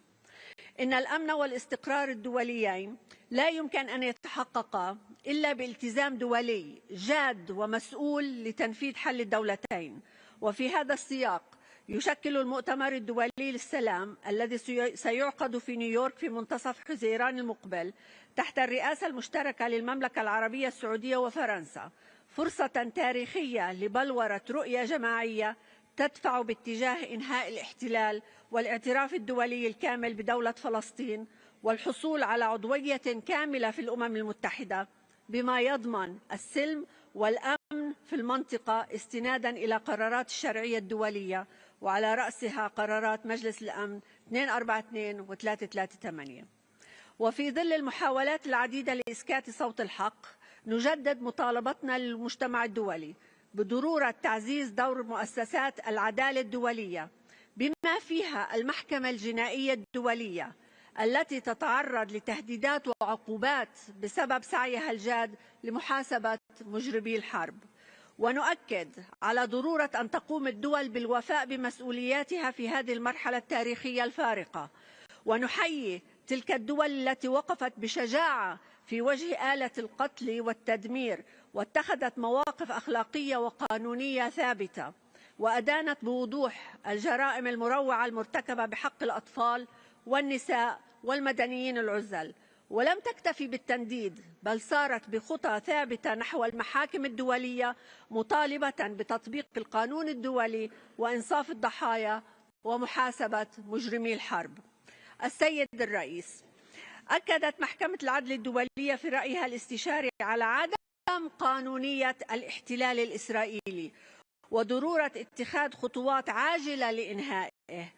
وفي ضوء هذا الوضع الخطير لابد من وضع أجندة عملية مفصلة تحدد مسؤولية الدول في إنهاء هذا الاحتلال الجائر ووضع حد للجرائم ضد الإنسانية والمشاريع التوسعية، بحيث تشمل تطبيق الرأي الاستشاري للمحكمة وتنفيذ القرارات الصادرة عن هذا المجلس بحظر شامل لتجارة الأسلحة مع الاحتلال ووقف جميع التعاملات التجارية مع المستوطنات غير القانونية.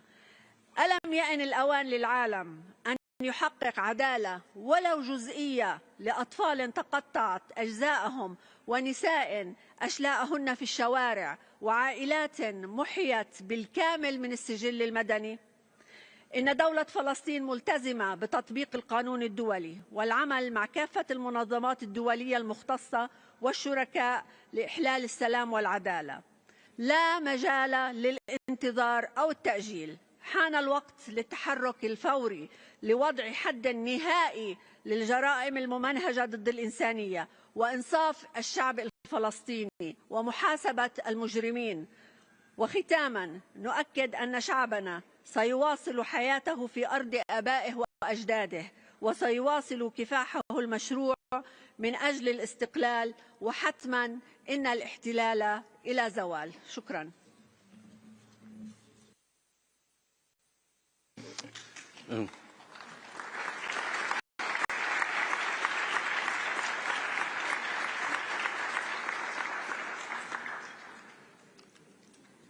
I thank the Minister of State for Foreign Affairs of the State of Palestine for a statement.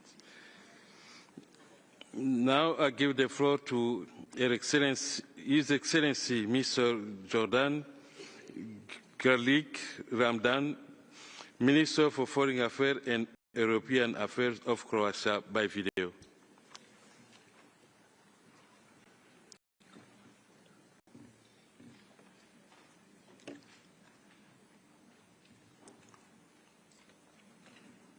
Mr. President, Mr. High Commissioner, distinguished colleagues, ladies and gentlemen, almost 8 years ago, the UN rose from the ashes of the World War II, representing a new commitment to global peace and security. Development and human rights, together with peace and security, form three pillars on which the United Nations area is built. More than ever, these three pillars are under threat, fueled by 120 armed conflicts worldwide. All this negatively affects the enjoyment of human rights, as well as the development of affected communities. Russian aggression against Ukraine is a clear example of obvious disregard of the UN Charter. Marking its 3rd anniversary, we see the cracks that war has left in the UN foundations. At the same time, the UN Charter upholds states' right to individual and or collective self-defense in response to aggression. Croatia remains committed to supporting Ukraine in every aspect, bilaterally, internationally, raising its voice against the aggression. Numerous reports show that rules of international humanitarian law are often not respected. There is no place for torture in human civilization, yet there is credible evidence of torture of civilians and civilian detainees, prisoners of war, kidnapped children and others.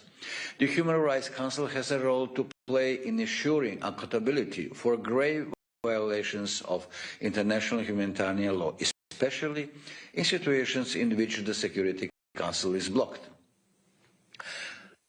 Mr. President, last year brought new opportunities and challenging for people in Syria who were caught in one of the longest recent conflicts. Systematic violations of women's and girls' rights in Afghanistan will have a damaging effect on personal freedoms and long-term development of the country. Brutal repression of civil and political rights, combined with strict control of the media in countries such as Belarus and Russia, shows that authorities fear democracy and opposition.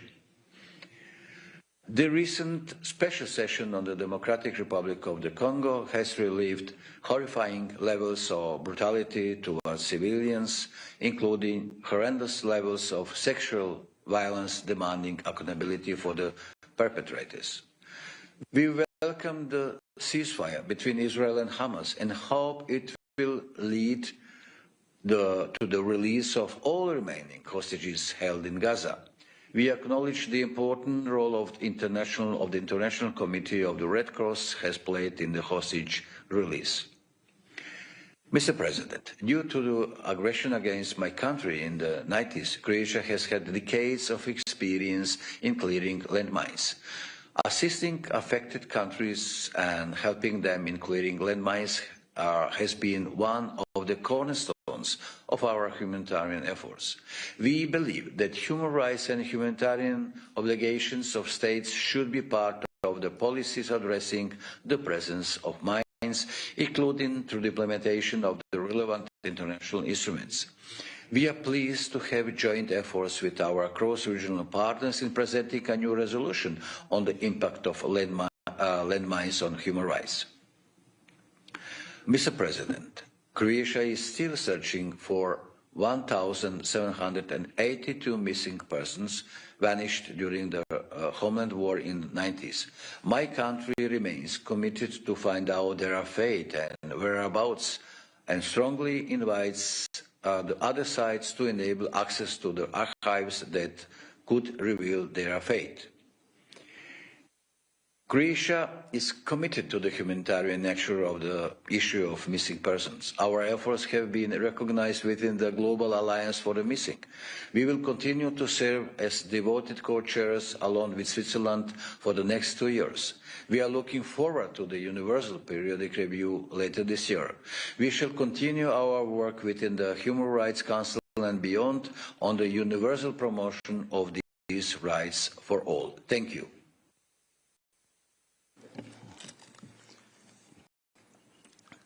I thank His Excellency Mr. Jordan. And now I give the floor to Her Excellency Ms. Noura bint Mohammed Al-Kawi, Minister of State at the Ministry of Foreign Affairs of the United Arab Emirates.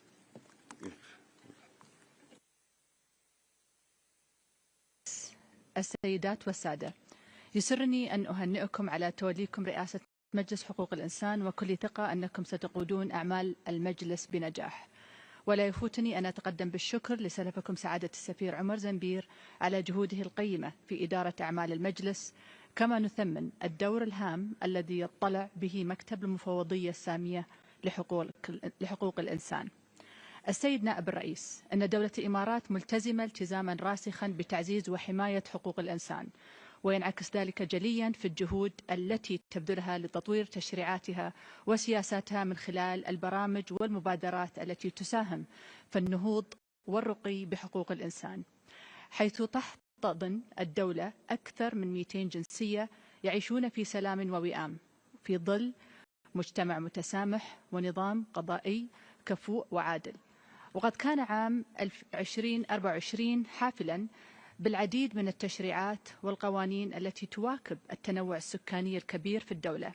فعلى الصعيد التشريعي اعتمدت الدولة تعديلات بشأن الأحوال الشخصية التي توفر إطارا قانونيا شاملا ومتكاملا لتنظيم مسائل الأحوال الشخصية، بالإضافة لإصدار قوانين اتحادية بشأن تنظيم المؤسسات العقابية في الدولة وبشأن الدعم والتمكين الاجتماعي.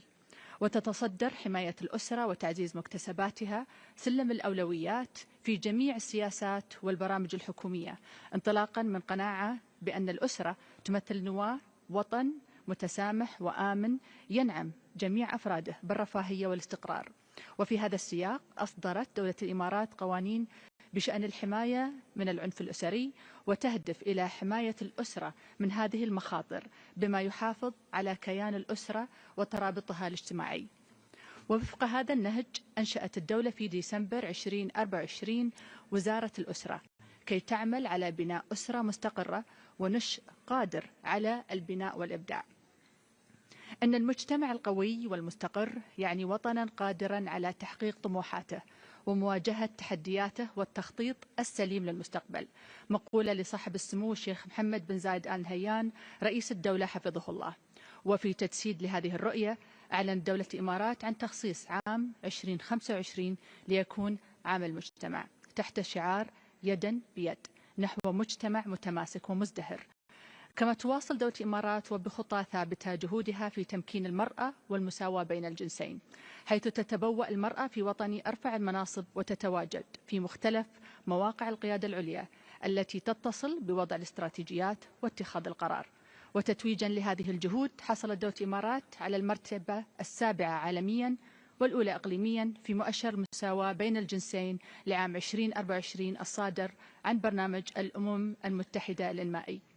السيد نائب الرئيس، يشكل التسامح أحد المبادئ التي رسختها قيادتنا الرشيدة منذ قيام الاتحاد، حيث جعل مؤسس الدولة الشيخ زايد بن سلطان آل نهيان طيب الله ثراه العدل والمساواة والتسامح واحترام الآخر نهجا لا يقتصر على الداخل فحسب، وإنما يحكم علاقات الدولة بالعالم.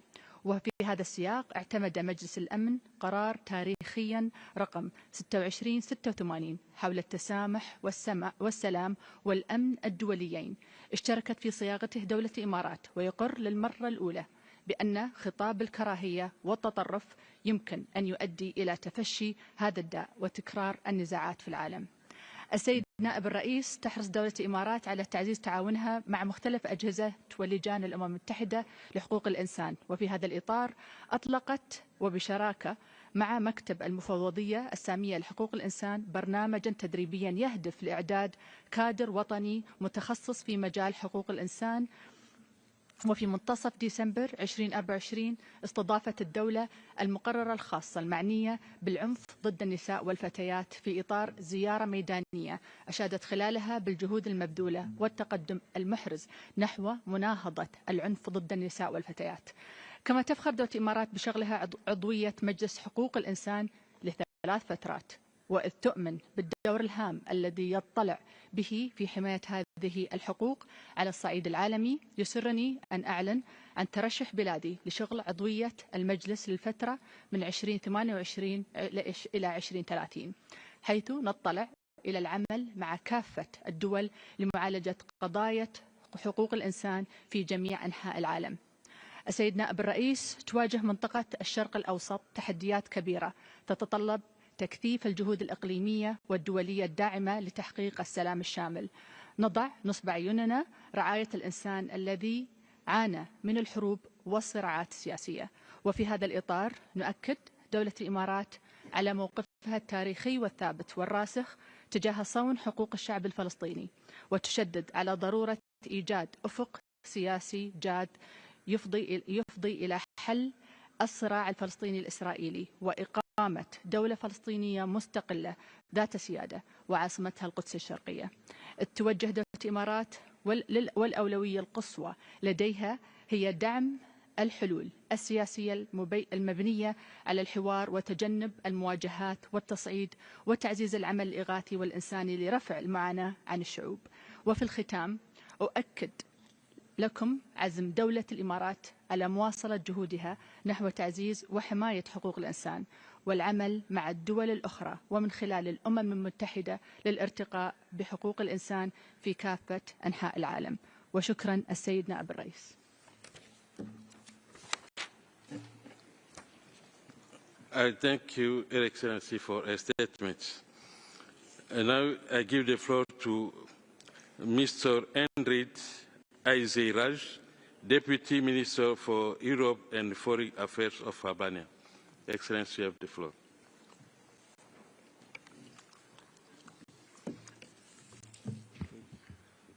Mr. Vice President, Excellencies, ladies and gentlemen, I would like to express my gratitude for the opportunity to speak at this high-level segment of the 58th session of the Human Rights Council. Allow me also to congratulate Ambassador Lober on his assumption of office as President of the 19th cycle of the Human Rights Council. The Universal Declaration of Human Rights, adopted 77 years ago, stands as a remarkable achievement, reflecting shared values of equality, dignity, and justice. Unfortunately, conflict, violence, discrimination, and inequality persists in this world to this day, where people's fundamental rights are constantly violated. Now more than ever, it is crucial to ensure that the principles enshrined in the Universal Declaration of Human Rights are upheld. The third grim anniversary of Russia's full-scale invasion of Ukraine marks a pivotal moment in the ongoing fight for freedom, sovereignty, and the protection of democratic values and fundamental human rights. The human cost of this brutal aggression is staggering. Thousands of lives have been lost, millions have been displaced. Russia's actions have been marked by deliberate attacks on civilian and critical infrastructure, use of torture, extrajudicial executions, arbitrary detentions, sexual and gender-based violence, war crimes, and a blatant violation of international law. At this pivotal moment, Albania praises the resilience and courage demonstrated by Ukrainian people in the face of this relentless aggression. And as a member of the Human Rights Council, we will continue to uphold the principle of accountability as one of its main priorities, together with fighting impunity and preventing further violations of human and fundamental rights.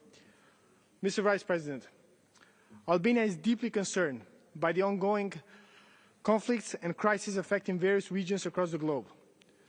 These situations not only threaten regional stability, but they also result in a widespread violation of human rights. In Afghanistan, the situation of human rights continues to deteriorate. The systematic oppression of women and girls, the shrinking of civic space, and the marginalization of minorities are alarming developments that require immediate international action. In Iran, women and girls continue to be deprived of their fundamental rights and freedoms and are subjected to laws that restrict their autonomy and, most importantly, their dignity. We stand in solidarity with the brave Iranian women and girls as they continue to fight for equality and justice. After decades of suffering, the Syrian people deserve justice, they deserve dignity and the restoration of their fundamental rights. We all have a crucial role to play in ensuring that the atrocities committed against the Syrian people are punished and that their rights are fully restored, respected, and protected. Other conflicts in many parts of the world, in Gaza, Sudan, South Sudan, Yemen, the Democratic Republic of Congo, Myanmar, and Haiti, have worsened the already dire humanitarian crisis and led to widespread human rights abuses, with millions of people lacking access to basic necessities, including food, clean water, healthcare, and safety. Mr. Vice President, in a world where human rights violations persist and authoritarianism is on the rise, Albania is convinced that human rights mechanisms, such as the Human Rights Council, special procedures and treaty bodies, along with the vital role of the Office of the High Commissioner for Human Rights, are essential tools for safeguarding human rights, ensuring accountability, and promoting justice and equality. At a national level, Albania has taken significant steps to strengthen the protection of human rights and align its legal framework with international standards. We have adopted policies that respect the rights of all individuals, regardless of origin, nationality, ethnicity, gender, religion, age, belief, and other individual differences. Gender equality has been a key priority in recent years, with significant progress in empowering women and girls and placing them at the core of sustainable development. We're equally committed to defending minority rights and promoting social inclusion, while also safeguarding their cultural heritage. We remain steadfast in supporting civil society and human rights defenders, recognizing their critical role in driving positive change across societies. We remain committed to promoting, protecting, and fulfilling the rights of children at home and abroad. Albania will continue to advocate for the protection of refugees, migrants, and stateless persons. We must also ensure that older persons are not left behind. It is our responsibility to ensure that they enjoy the same rights, dignity, and respect for life as everyone else. Mr. Vice President, Albania firmly believes that human rights are the cornerstone of peace, stability, and sustainable development. We will continue to work with all of our partners to ensure that human rights are protected, promoted, and respected all across the globe. Thank you very much. I thank His Excellency for his statement. And now I give the floor to Her Excellency Esmeralda Mendoza, Secretary of State for External Relations of Angola. Excellency, you have the floor.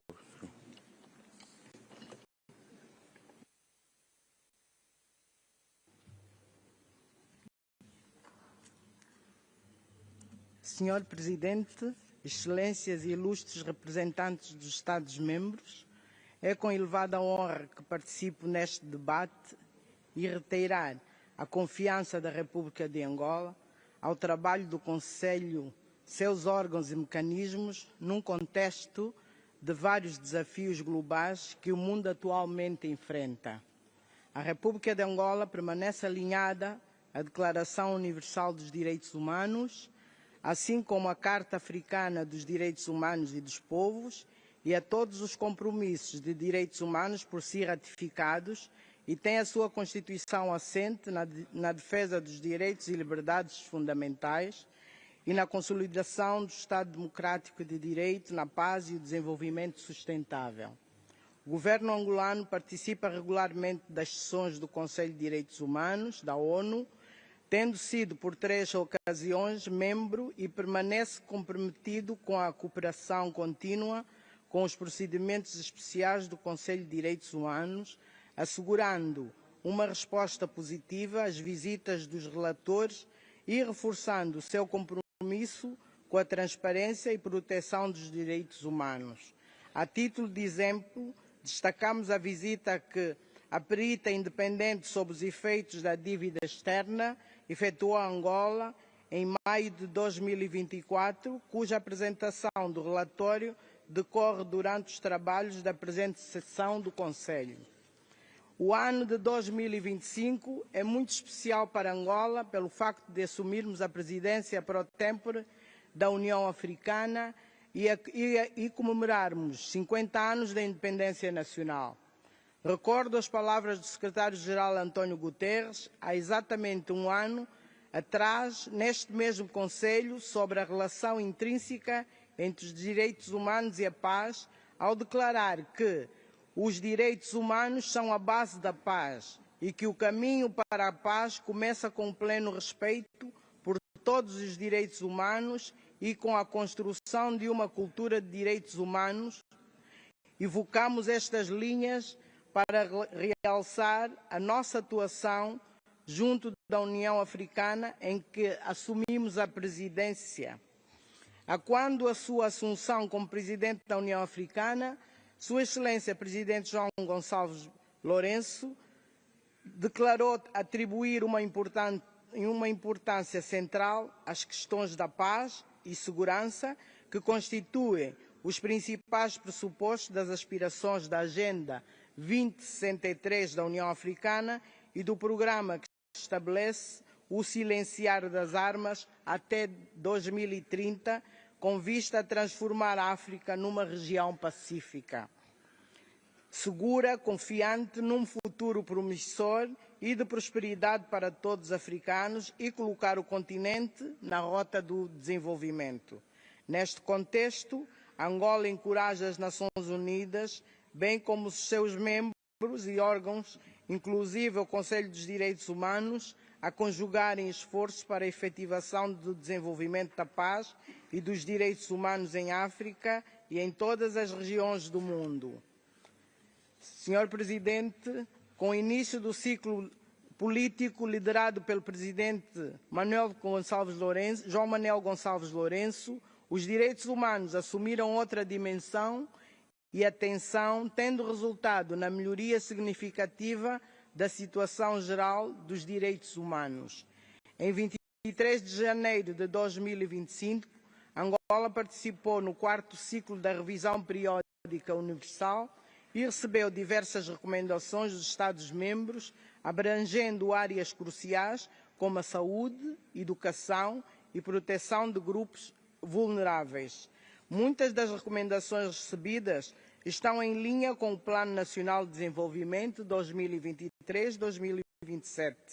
os programas e prioridades nacionais concebidos para reforçar o Estado de Direito, as instituições e a melhoria dos índices de desenvolvimento humano, a educação para os direitos humanos, a participação e a igualdade e a transparência e o combate à corrupção. Durante o diálogo interativo, Angola enfatizou o compromisso do país com os princípios universais de direitos humanos e a implementação de políticas que consolidam o progresso em áreas prioritárias. Entre os principais marcos, destacamos a ratificação de tratados internacionais, como a Convenção contra a Tortura, a Convenção Internacional sobre a Eliminação de todas as formas de discriminação racial e a Convenção das Pessoas com Deficiência, além de esforços para adesão a novos instrumentos jurídicos. Neste contexto, aproveitamos essa oportunidade para agradecer ao Grupo de Trabalho e aos seus Estados-membros que construtivamente efetuaram recomendações a Angola e consideram os relatores apresentados. Senhor Presidente, nos últimos anos, Angola implementou reformas jurídicas e institucionais voltadas à celeridade e acessibilidade da justiça, como a criação de 39 tribunais de comarca, investiu no aumento significativo de magistrados e advogados e a ampliação da assistência jurídica gratuita e adotou o Código Penal angolano, que reforça o combate à discriminação, à violência de género e tortura, além de prever mecanismos de responsabilização para violações dos direitos fundamentais. No âmbito social, Angola prioriza a erradicação da pobreza e a promoção de desenvolvimento sustentável, investindo 30% do orçamento geral do Estado no setor social. Programas como o Quenda, que tem beneficiado mais de 1 milhão de famílias em situação de vulnerabilidade, e o Plano Integrado de Intervenção nos municípios, que resultou em melhorias significativas em infraestruturas de saúde e educação. Relativamente ao setor da educação, entre 2017 e 2023 foram construídas e reabilitadas centenas de escolas. O governo angolano prometeu iniciativas para combater o abandono escolar, com ênfase na inclusão de crianças e jovens em situação de fragilidade, especialmente meninas, e na ampliação de programas como merenda escolar, bolsas de estudo para jovens. No setor da saúde, entre 2017 e 2023, foram construídas e reabilitadas 629 unidades sanitárias. O aumento no acesso aos cuidados primários resultou em avanços significativos, como a redução da mortalidade infantil e materna, além da expansão da rede de unidades sanitárias e da formação de profissionais de saúde. Quanto aos refugiados, Angola acolhe mais de 52 mil refugiados sob proteção internacional, assegurando o seu acesso a serviços básicos, incluindo educação, assistência médica e implementação do registro biométrico para garantir os seus direitos. Essas ações demonstram o compromisso de Angola em promover o bem-estar social e a inclusão dos refugiados, aliando-se aos padrões internacionais de direitos humanos. Angola entende que colocar o respeito pelos direitos humanos no centro das políticas públicas é a melhor forma de garantir o bem-estar comum de todos os cidadãos. Para terminar, reafirmamos o nosso compromisso com o Conselho de Direitos Humanos e o Alto Comissariado das Nações Unidas para os Direitos Humanos, bem como a Agenda de Desenvolvimento 2030 das Nações e a promoção e proteção dos direitos humanos a nível interno e externo, de acordo com os padrões internacionais. Muito obrigada, Sr. Presidente. I thank you, Her Excellency, for her statement. And now I give the floor to His Excellency Mr. Alejandro Solano Ortiz, Vice Minister of Multilateral Affairs of Costa Rica.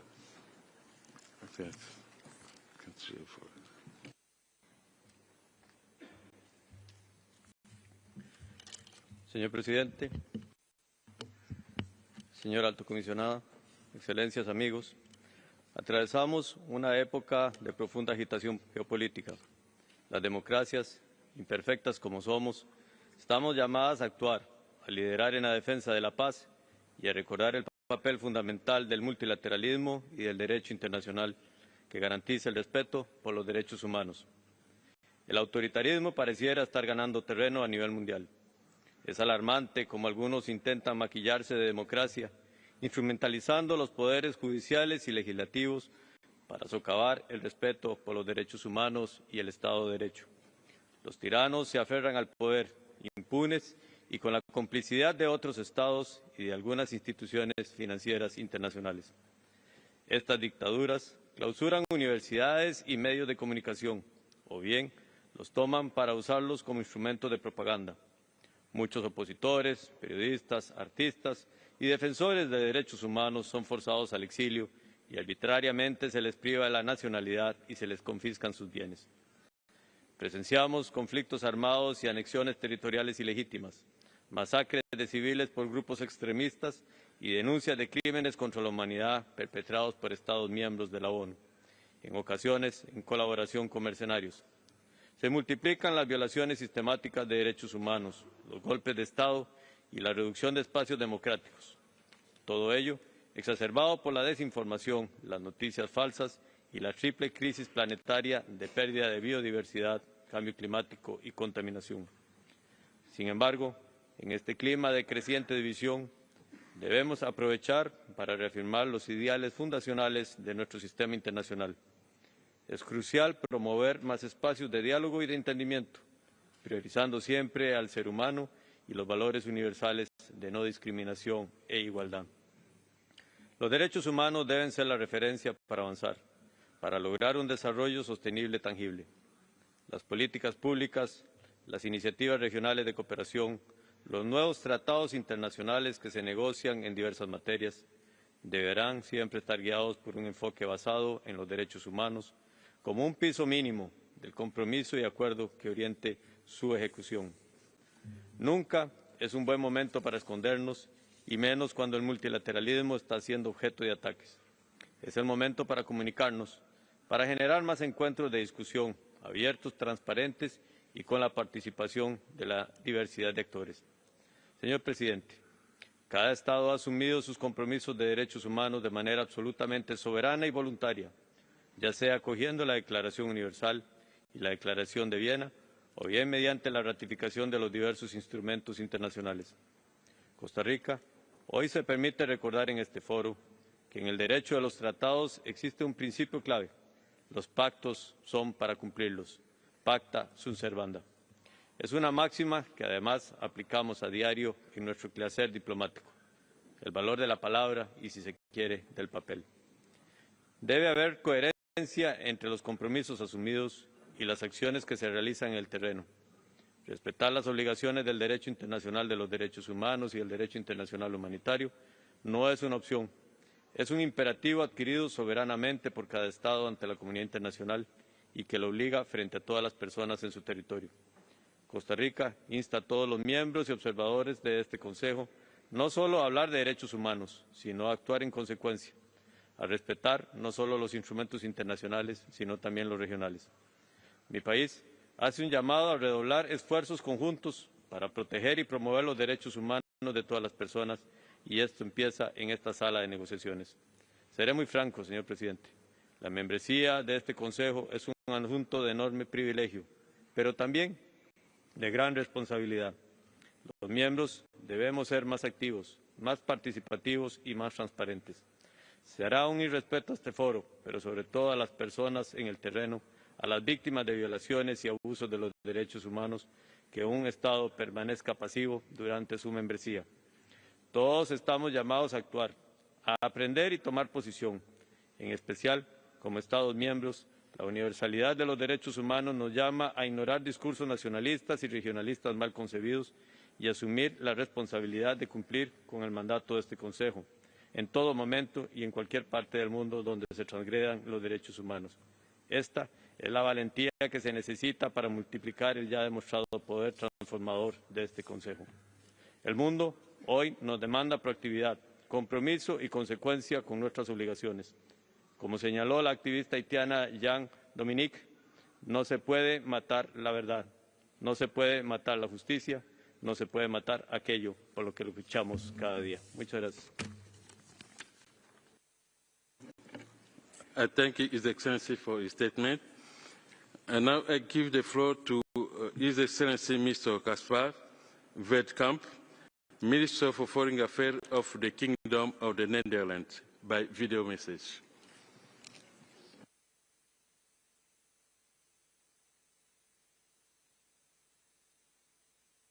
Your Excellencies, ladies and gentlemen, the world is in turmoil and the protection of universal human rights is under threat. In recent years, freedom of expression and freedom of religion have continued to decline. More journalists were killed in 2024 than in any previous year.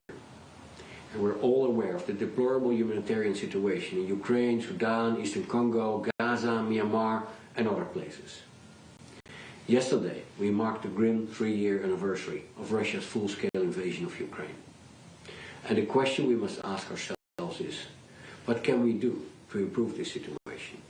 What can we do to support a detained Russian journalist, an oppressed Belarusian human rights activist, a Christian held in North Korean detention?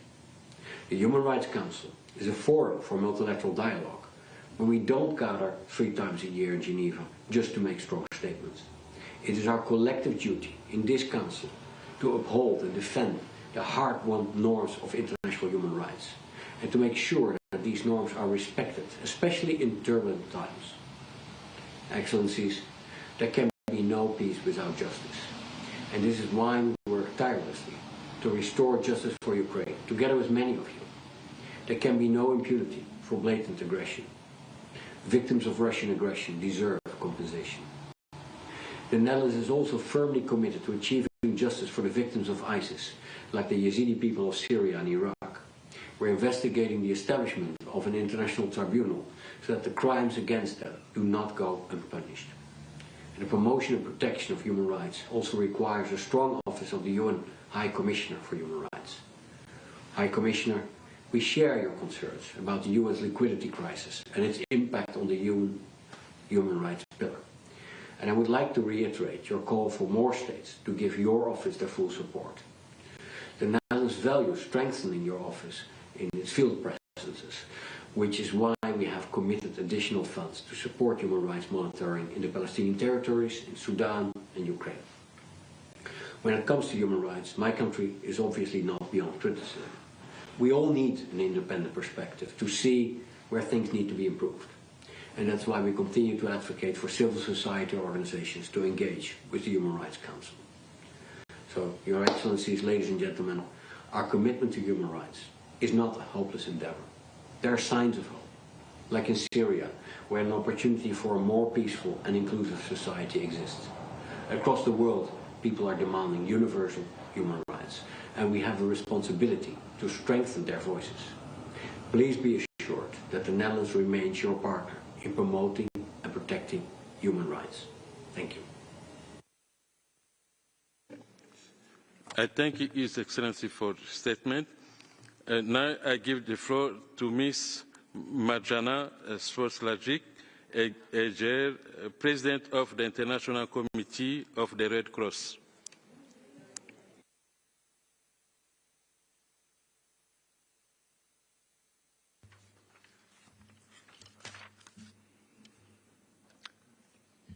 Vice President, Excellencies, ladies and gentlemen. Today, violations that were once considered abhorrent have disturbingly become normalized in conflicts around the world. I stand before you to remind us of an undeniable truth.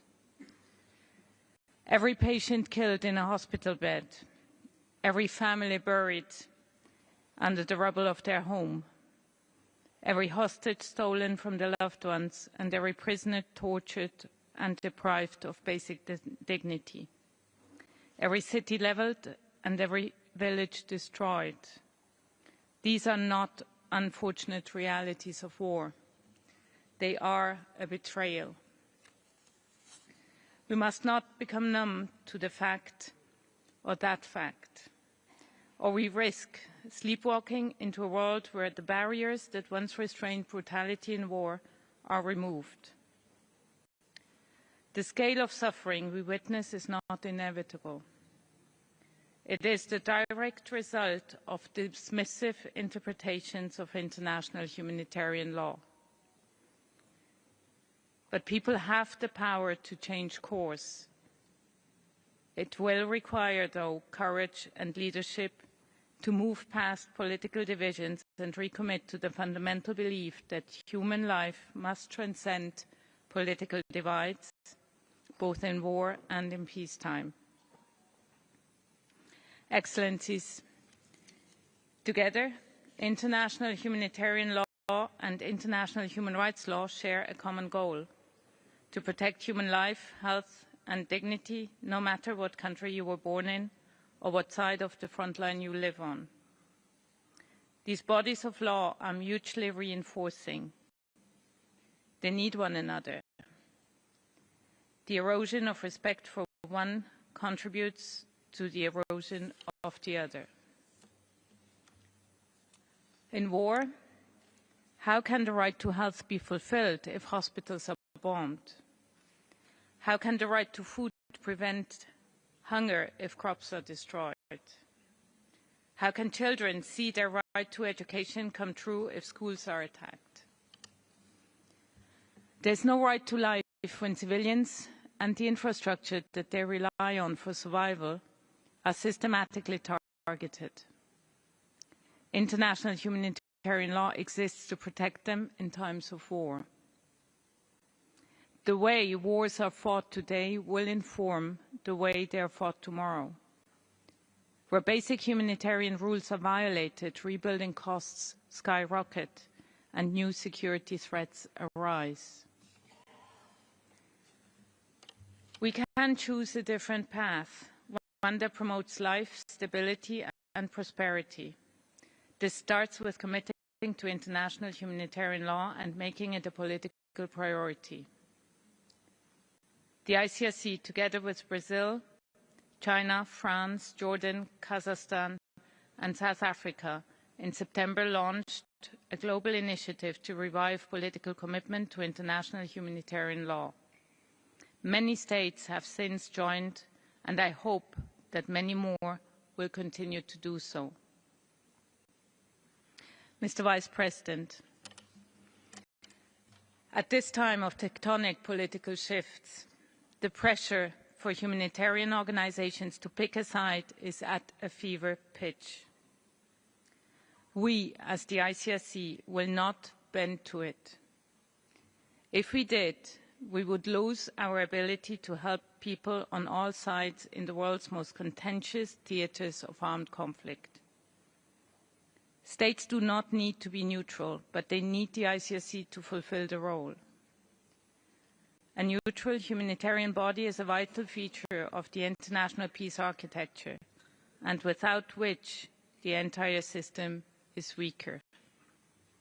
It is by upholding our strict impartiality and confidentiality that we ensure our ability to stand for humanity. I thank you. We thank you, the President of the International Committee of the Red Cross, for her statements. And now we give the floor to Mr. Alain Berset, Secretary General of the Council of Europe. Vous avez la parole.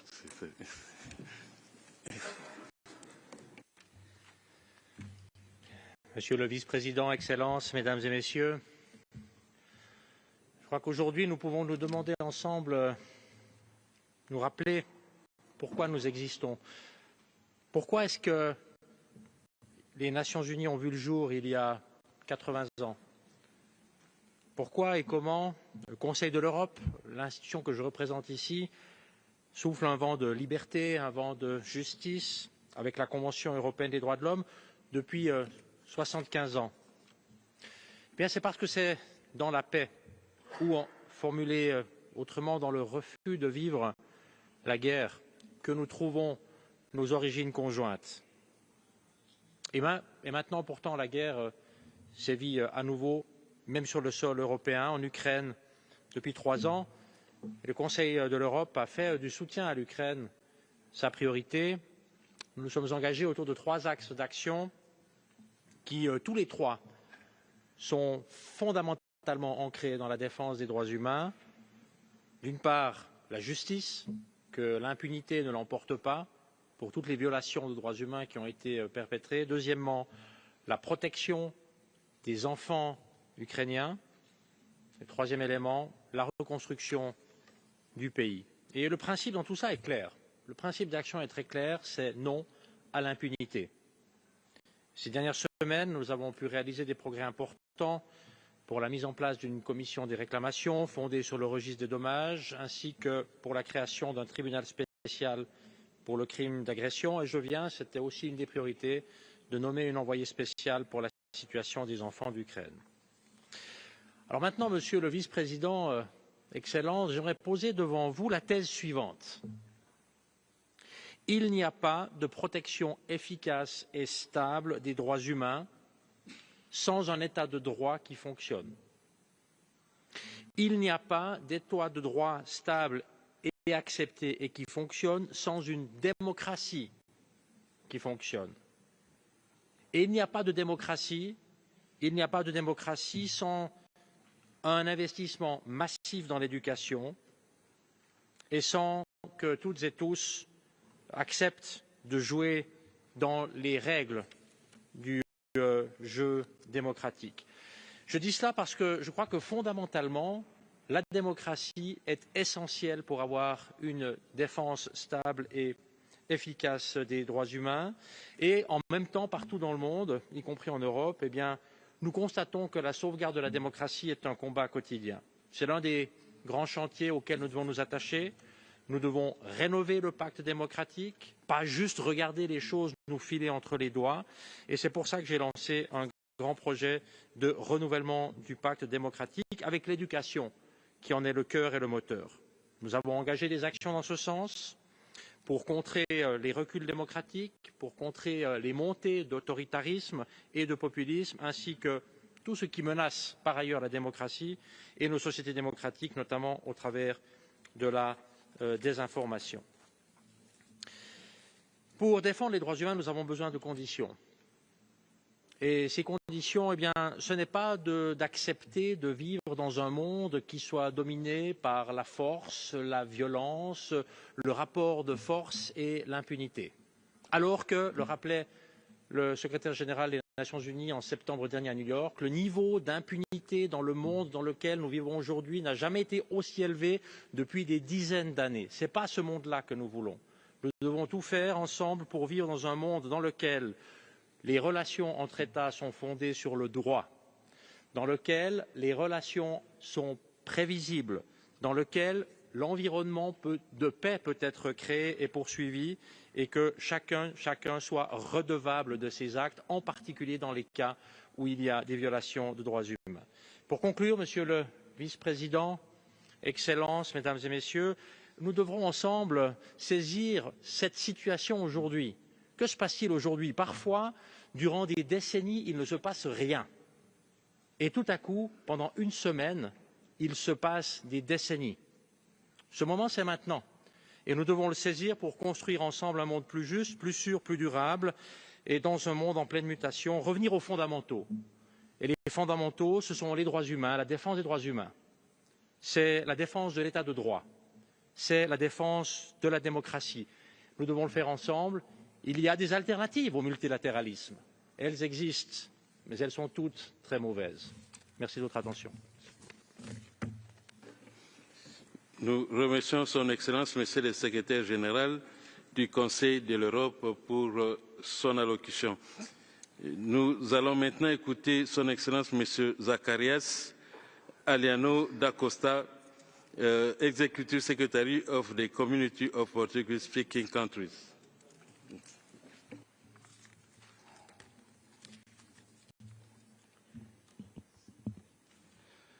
Senhor Vice-Presidente, Excelências, minhas senhoras e meus senhores, é uma honra dirigir-me a este respeitável Conselho num momento determinante para a proteção e promoção dos direitos humanos em todo o mundo. Os princípios de universalidade, indivisibilidade e interdependência dos direitos humanos têm sido crescentemente objeto de constantes questionamentos e ameaças. Conflitos armados, discriminação, perseguição e desigualdade social, alterações climáticas e crises humanitárias têm imposto um grande ónus sobre os mais vulneráveis e são fatores que têm contribuído para o aumento da ameaça que paira sobre os princípios que alicerçam a Declaração Universal dos Direitos Humanos. Por isso, em tempos de desafios globais sem precedentes, a nossa responsabilidade coletiva de garantir a dignidade e os direitos fundamentais de todas as pessoas é mais urgente que nunca.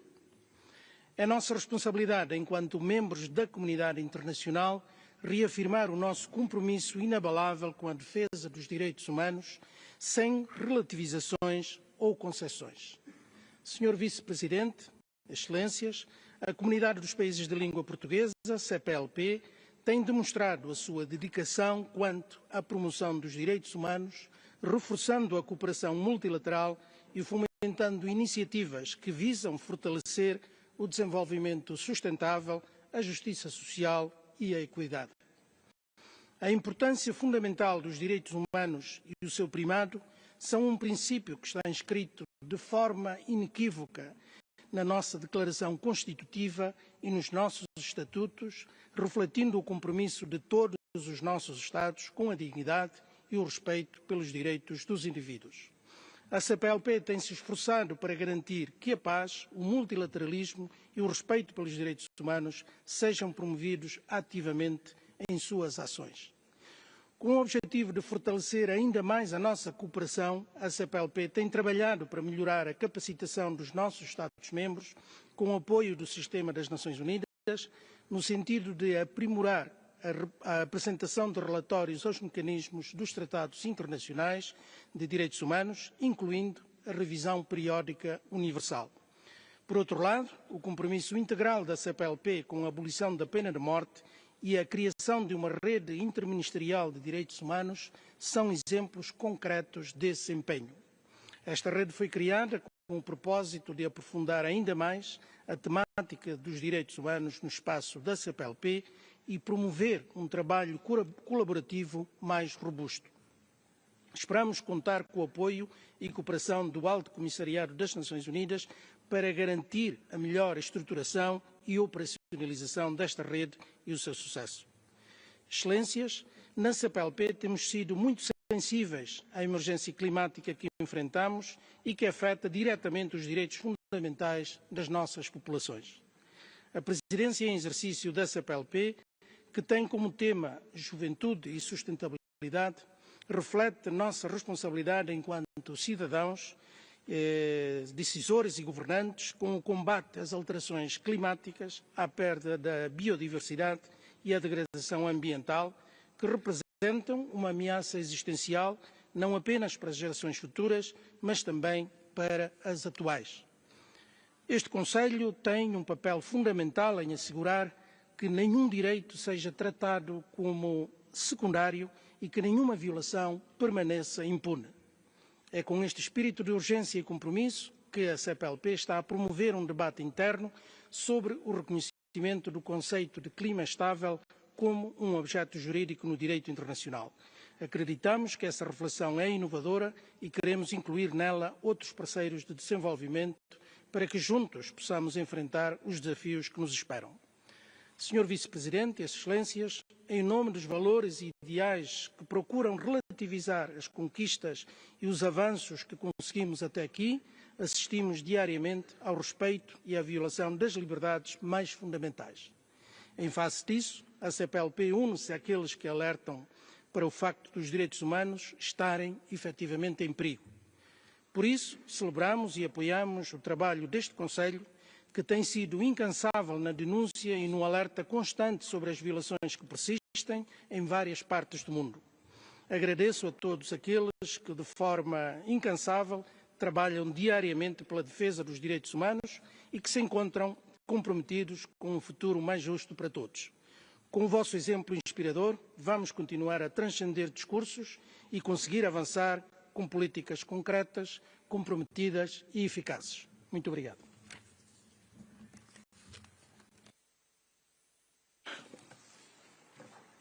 Nous remercions Son Excellence pour son allocution. Excellence, distingués collègues, c'était le dernier orateur sur ma liste pour cette réunion. Nous nous retrouvons demain à 10 heures pour poursuivre le segment de haut niveau. Je déclare donc close la 5e séance de la 58e session du Conseil des droits de l'homme. Well done, well done. We caught up time and we're ahead. Yes, yes. It's done.